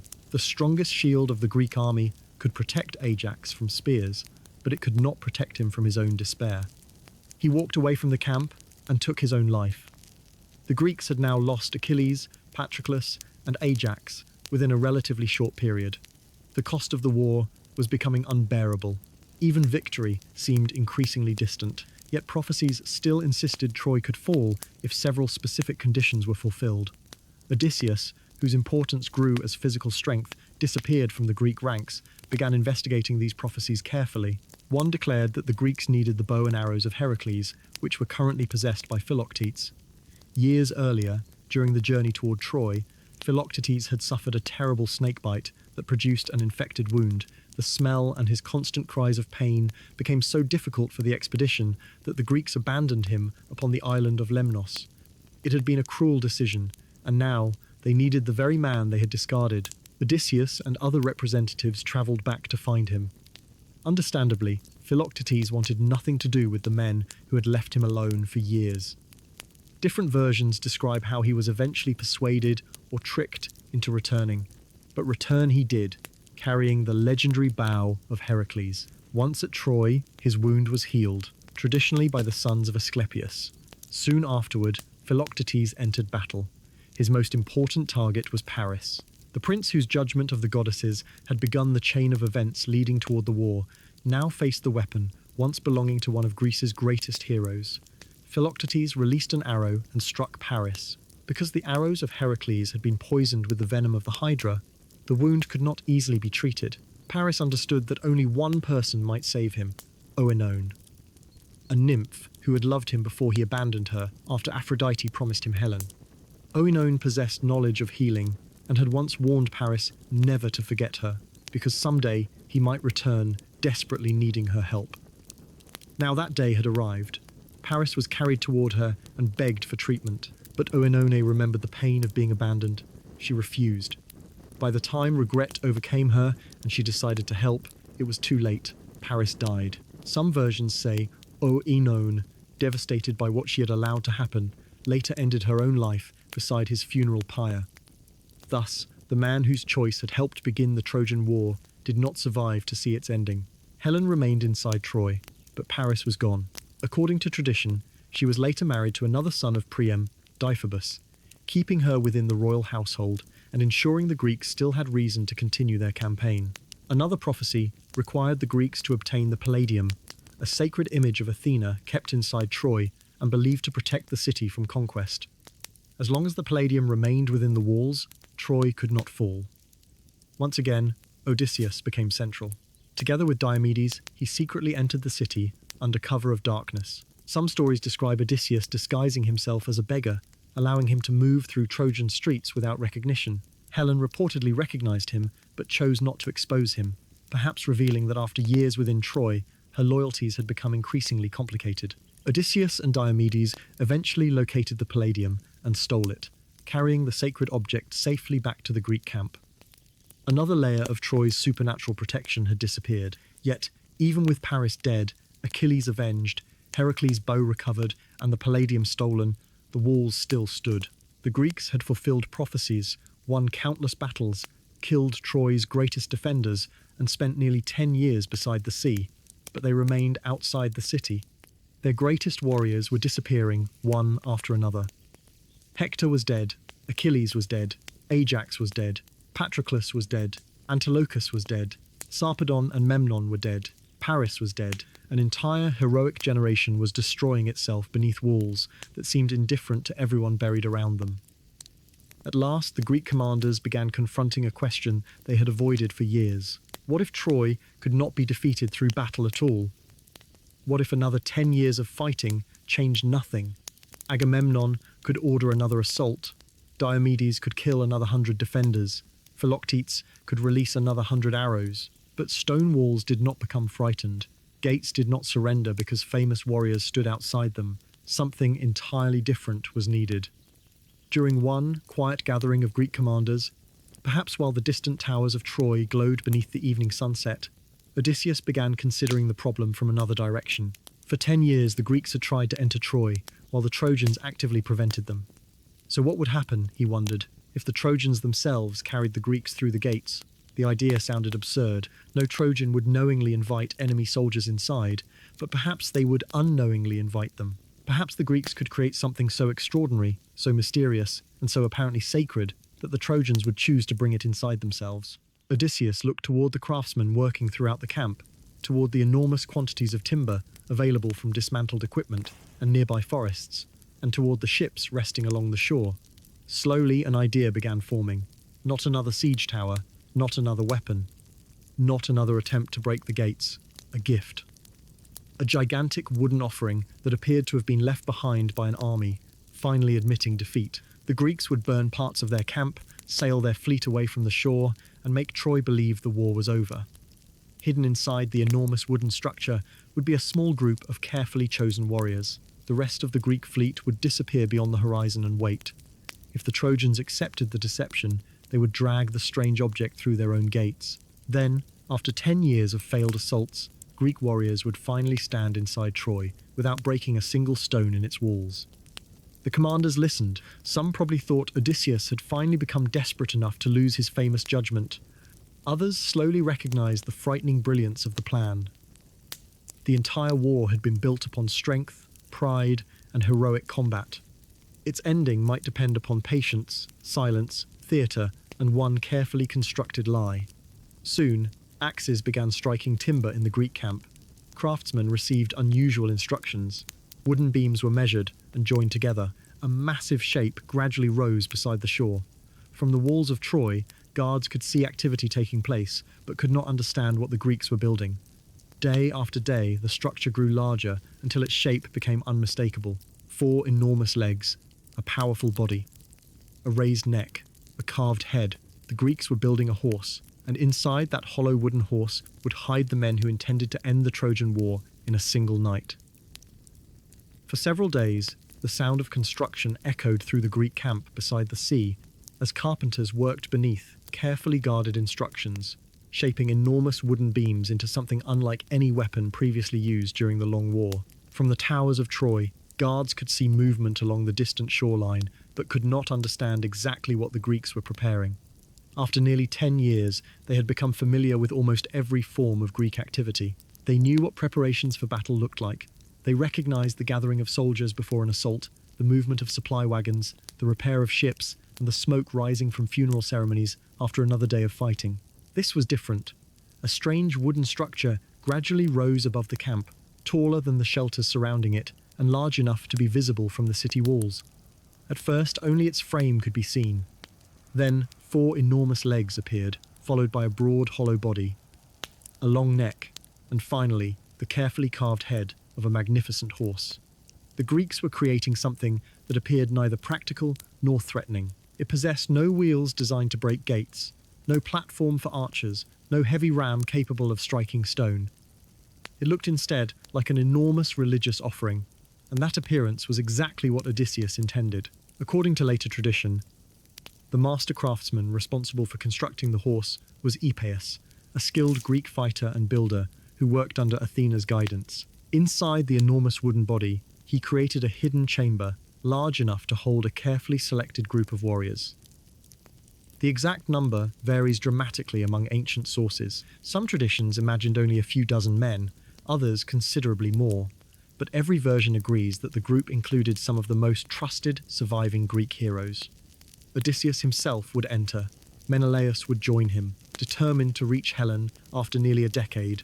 Diomedes would be among them. Neoptolemus, the young son of Achilles who had joined the war after his father's death according to later traditions, would also play an important role in Troy's final night.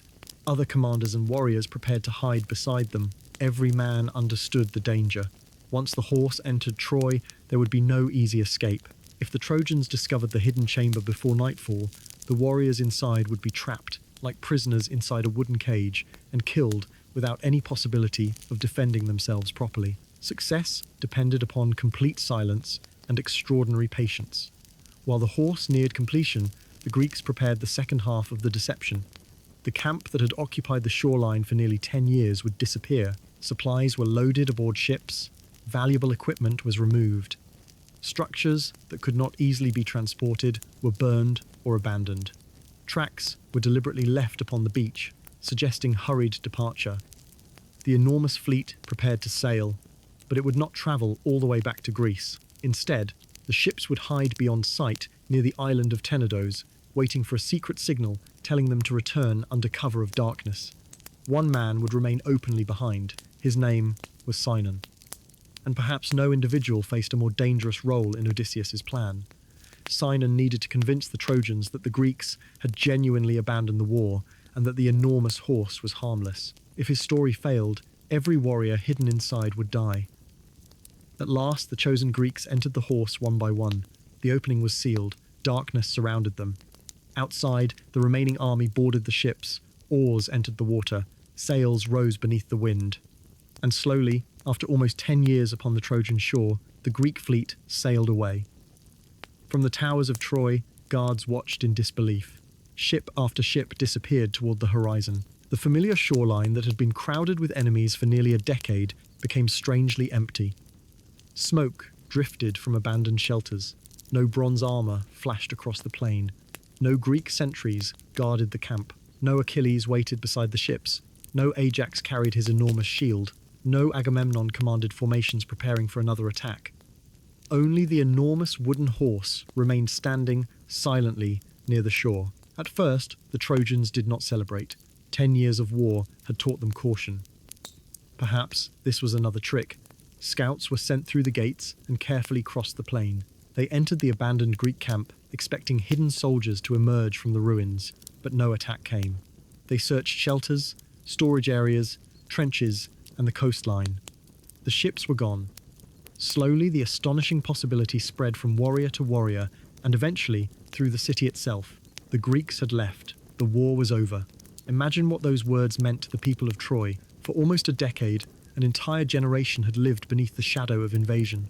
Children who barely remembered life before the war were now nearly adults. Families had watched fathers and sons leave through the gates every morning without knowing whether they would return. Hector was dead. Paris was dead. Priam had buried countless sons. The surrounding countryside had been devastated. Yet Troy still stood, and now the enemy seemed finally to have accepted defeat. People poured from the gates toward the abandoned Greek camp. Some searched curiously through the remains. Others simply walked across fields they had avoided for years. Warriors approached the enormous horse and examined its extraordinary construction. An inscription reportedly presented it as an offering to Athena, supposedly dedicated by the Greeks, in gratitude for a safe journey home. The Trojans gathered around it, arguing about what should be done. Some believed the horse should remain outside. Others wanted to burn it immediately. Some suggested pushing it into the sea. Another group believed that destroying a sacred offering to Athena could anger the goddess, especially after the Palladium had recently disappeared from Troy. The disagreement might have ended the entire Greek plan before sunset. Among those most suspicious was the Trojan priest Laocoon. He had survived too many years of Greek strategy to believe that an enemy army would simply leave behind an enormous gift without purpose. Looking upon the wooden horse, Laocoon warned the crowd not to trust it. Later tradition immortalized the warning through the famous idea, "Beware of Greeks bearing gifts." To demonstrate his suspicion, Laocoon hurled a spear directly into the side of the horse. The weapon struck the wooden body and produced a hollow sound. Inside, the hidden Greeks froze. Imagine the silence required in that moment. Men stood packed together in darkness, while a spear had just struck the wall, separating them from discovery. Armor could not scrape against wood, no one could cough, no whispered command could escape. Perhaps the Trojans outside heard something faint, but before anyone could investigate properly, another extraordinary event shifted their attention. Two enormous serpents emerged from the sea and moved toward Laocoon and his sons. The creatures wrapped themselves around them and killed them before the horrified crowd. Ancient storytellers interpreted the event differently. To the Trojans, it appeared like divine punishment for attacking Athena's sacred offering. In some traditions, the gods had deliberately sent the serpents, because Laocoon was dangerously close to exposing the deception. Whatever the reason, his warning suddenly seemed less trustworthy. If the gods themselves punished the man who struck the horse, perhaps bringing it into Troy was not merely safe, but necessary. Then Sinon was discovered. Trojan soldiers captured the lone Greek and dragged him before King Priam. Sinon appeared frightened and abandoned, exactly as the plan required. He told a carefully constructed story. The Greeks, he claimed, had finally accepted that they could not conquer Troy. They had decided to sail home, but before leaving, they needed a human sacrifice to ensure favourable winds. Odysseus, Sinon said, had selected him as the victim. He had escaped before the ceremony and hidden until the fleet departed, leaving him alone upon Trojan territory. Priam listened carefully. After years of war, hatred for Odysseus made the story believable enough. Then the Trojans asked about the horse. Sinon explained that it was an offering to Athena, built deliberately enormous because the Greeks wanted to prevent the Trojans from carrying it through their gates. If Troy somehow brought the sacred horse inside and protected it, Sinon claimed, Athena's favour would transfer from Greece to Troy, making the city permanently powerful. The story was brilliantly designed because it transformed the horse's suspicious size into evidence supporting the deception. The larger it appeared, the more believable Sinon's explanation became. Yet one voice inside Troy still warned against bringing it through the walls.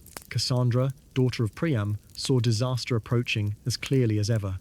Her curse allowed her to understand the future while ensuring no one believed her. She begged the Trojans not to accept the horse. Perhaps she described Greek warriors hidden within its wooden body. Perhaps she predicted fire spreading through Troy before sunrise. But Cassandra had warned them before. She had warned them about Paris. She had warned them about Helen. She had warned them about the war. Each time her words sounded impossible until events proved them true, and somehow even repeated accuracy could not overcome Apollo's curse. The people ignored her once again. The decision was made. The horse would enter Troy. There remained one practical problem.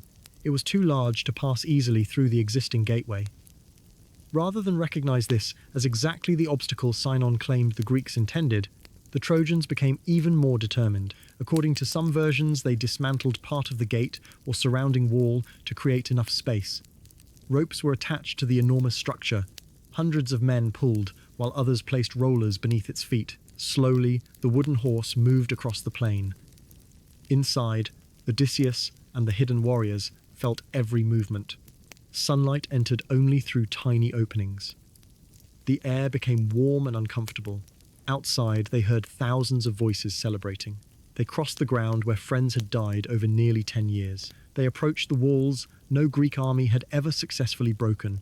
Then, without swinging a sword or throwing a spear, they passed through. The impossible had happened. Greek warriors were inside Troy. The horse was pulled through the streets toward a prominent location within the city. Everywhere people celebrated. Wine stored carefully through years of siege was opened. Musicians played songs not heard since before the war. Families gathered in public squares. Soldiers removed armor they had worn almost every day for years. Children climbed around the enormous wooden offering, while adults told them the war had finally ended. Some Trojans walked outside the gates, simply to look toward the empty sea and enjoy the absence of Greek ships. For one evening, Troy experienced something it had almost forgotten. Peace. That detail makes what followed especially tragic. The city did not fall during a great battle beneath the afternoon sun. It fell after its people had finally allowed themselves to believe they were safe. Inside the horse, the Greek warriors waited. Hours passed slowly. They could hear the celebration surrounding them. At one point, according to the Odyssey, Helen herself approached the horse. Perhaps she suspected the truth. Perhaps some divine influence guided her curiosity. She walked around the wooden structure and began imitating the voices of the wives of several Greek warriors hidden inside. One by one, familiar voices seemed to call their names from outside. The men almost responded instinctively. One warrior reportedly began moving toward the opening until Odysseus physically restrained him and covered his mouth. Helen eventually walked away. The danger passed. Night deepened. The celebrations slowly ended. Exhausted Trojans returned home. Guards who had remained vigilant for years relaxed their attention. Fires dimmed throughout the streets. The city became quiet. Far beyond the walls, the Greek fleet waited near Tenedos. A secret signal appeared, traditionally a torch raised into the darkness. The ships turned toward Troy. Oars entered the water silently. The Greeks were coming back. Inside the wooden horse, Odysseus waited until the proper moment. Then the hidden door opened. A rope dropped toward the ground. One by one, the warriors descended into the sleeping city. Their feet touched Trojan streets beneath the darkness. Menelaus looked around at the city containing the woman he had crossed the sea to recover. Diomedes prepared his weapons. Neoptolemus, son of Achilles, carried into Troy the legacy of a father who had never lived to see the walls breached. Odysseus divided the warriors according to the plan. Some moved toward the gates. Trojan guards were surprised and killed before they could raise a proper alarm. The enormous doors were opened from inside. Beyond them, faint shapes appeared across the dark plain. The Greek fleet had returned, and thousands of soldiers were moving toward Troy. The first alarm finally sounded. A shout echoed through the streets. Then another. Bells or horns warned sleeping defenders that something was wrong. Families woke, confused. Warriors reached for weapons. People looked from windows and saw flames appearing in distant parts of the city. The gates were open. Greeks poured through. After 10 years outside the walls, the entire invading army entered Troy in a single night. Chaos spread almost instantly. Trojan soldiers attempted to organize resistance, but many had been drinking during the celebration and had removed their armor.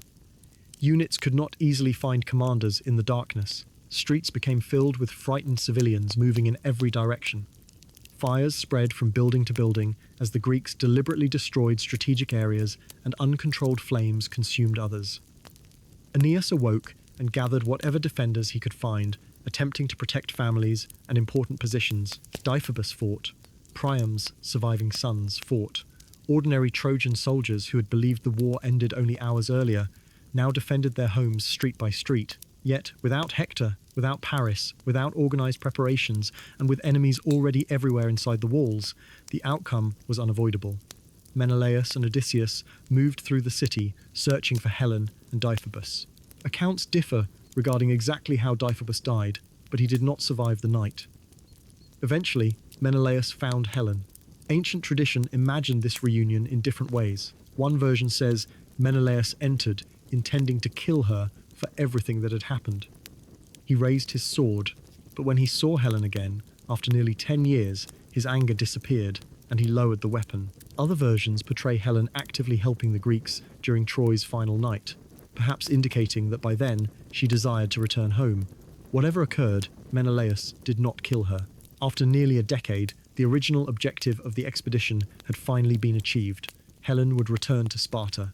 Elsewhere, a much darker scene unfolded within the royal palace.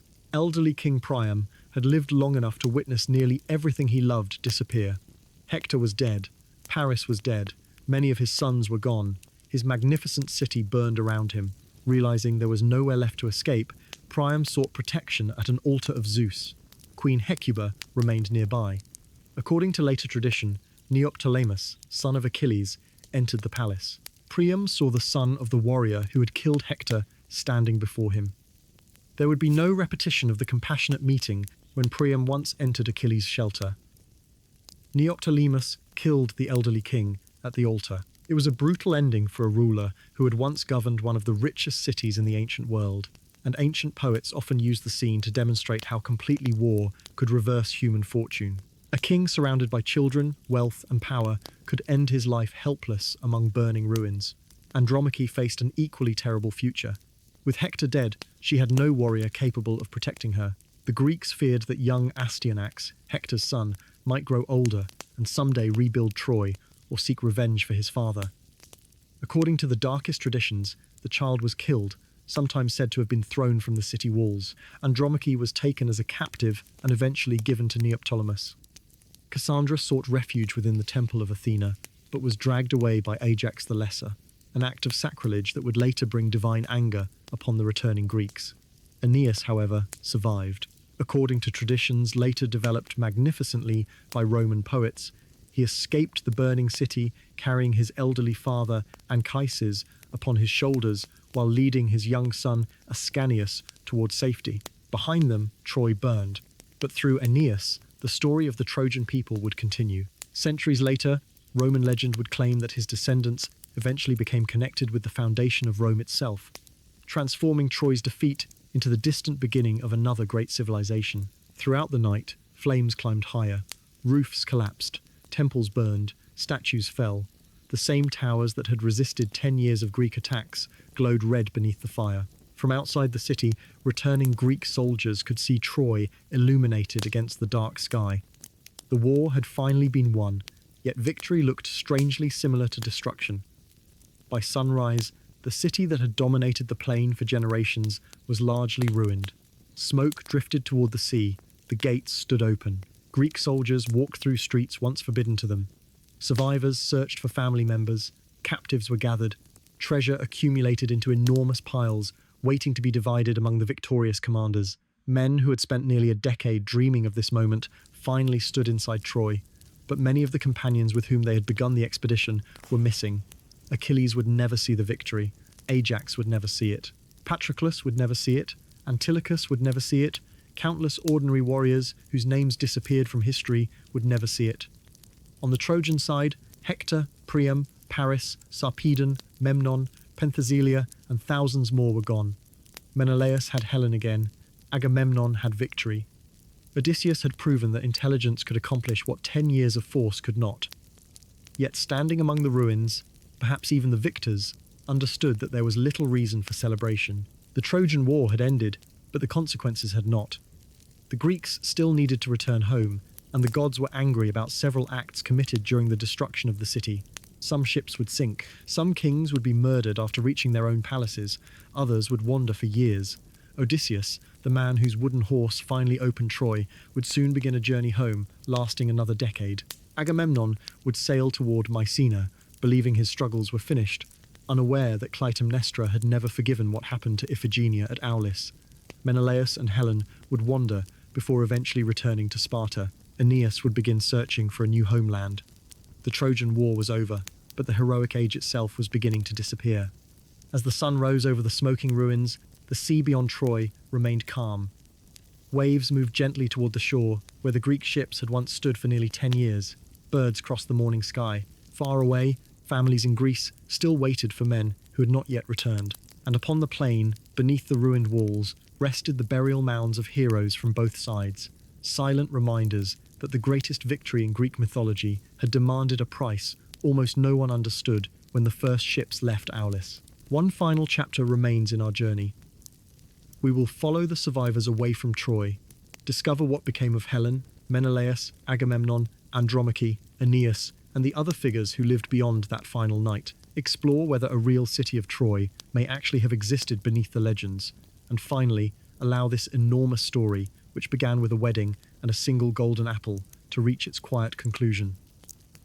When morning finally rose over the ruins of Troy, the war was over, but peace did not return immediately. Smoke drifted above the broken walls, the streets that had once been filled with merchants and families stood silent, and the surviving Greeks began preparing for the long journey home. Menelaus had found Helen and would eventually return with her to Sparta. Agamemnon prepared to sail back to Mycenae, unaware that another tragedy waited for him there. Odysseus, whose clever plan had finally brought Troy down, would soon begin an even longer journey across the sea before reaching Ithaca. Aeneas escaped the destruction and carried the memory of Troy into new lands, while Andromache and many other survivors were taken away from the city they had once called home. The victory belonged to Greece, yet nearly every family on both sides had lost someone, and the heroic age itself seemed to end beside the smoking ruins. Centuries later, people continued telling the story because Troy never truly disappeared from memory. Poets preserved the names of Achilles, Hector, Helen, Paris, Priam, Odysseus, and countless others, while later generations wondered whether the famous city had ever existed at all. Archaeological discoveries at Hisarlik, in modern-day Turkey, revealed the remains of several ancient cities built one above another, including settlements destroyed during the Bronze Age, around the period traditionally associated with the Trojan War. Historians still debate how much of the legend reflects real events, and how much grew through centuries of storytelling. But perhaps the power of the story never depended on proving every detail. The Trojan War survived because it explored something timeless: how pride can grow into conflict, how love can become complicated by duty, how victory can carry grief, and how even the greatest heroes remain vulnerable to fate. And now, our long journey through the Trojan War finally comes to an end. We began at a peaceful wedding with a single golden apple, followed Paris across the sea to Helen, watched the armies of Greece gather at Aulis, stood beneath the walls of Troy through 10 exhausting years of war, mourned Patroclus and Hector, watched Achilles meet his fate, entered the wooden horse with Odysseus, and witnessed the final fall of one of mythology's greatest cities. Thank you for spending this quiet journey with me. I hope the story helped you slow down, relax, and perhaps drift a little closer towards sleep. If you're still awake, I'd love to know which part of the Trojan War stayed with you the most, and which Greek story you'd like to hear next. Until our next journey through the ancient world, sleep peacefully, dream gently, and good night.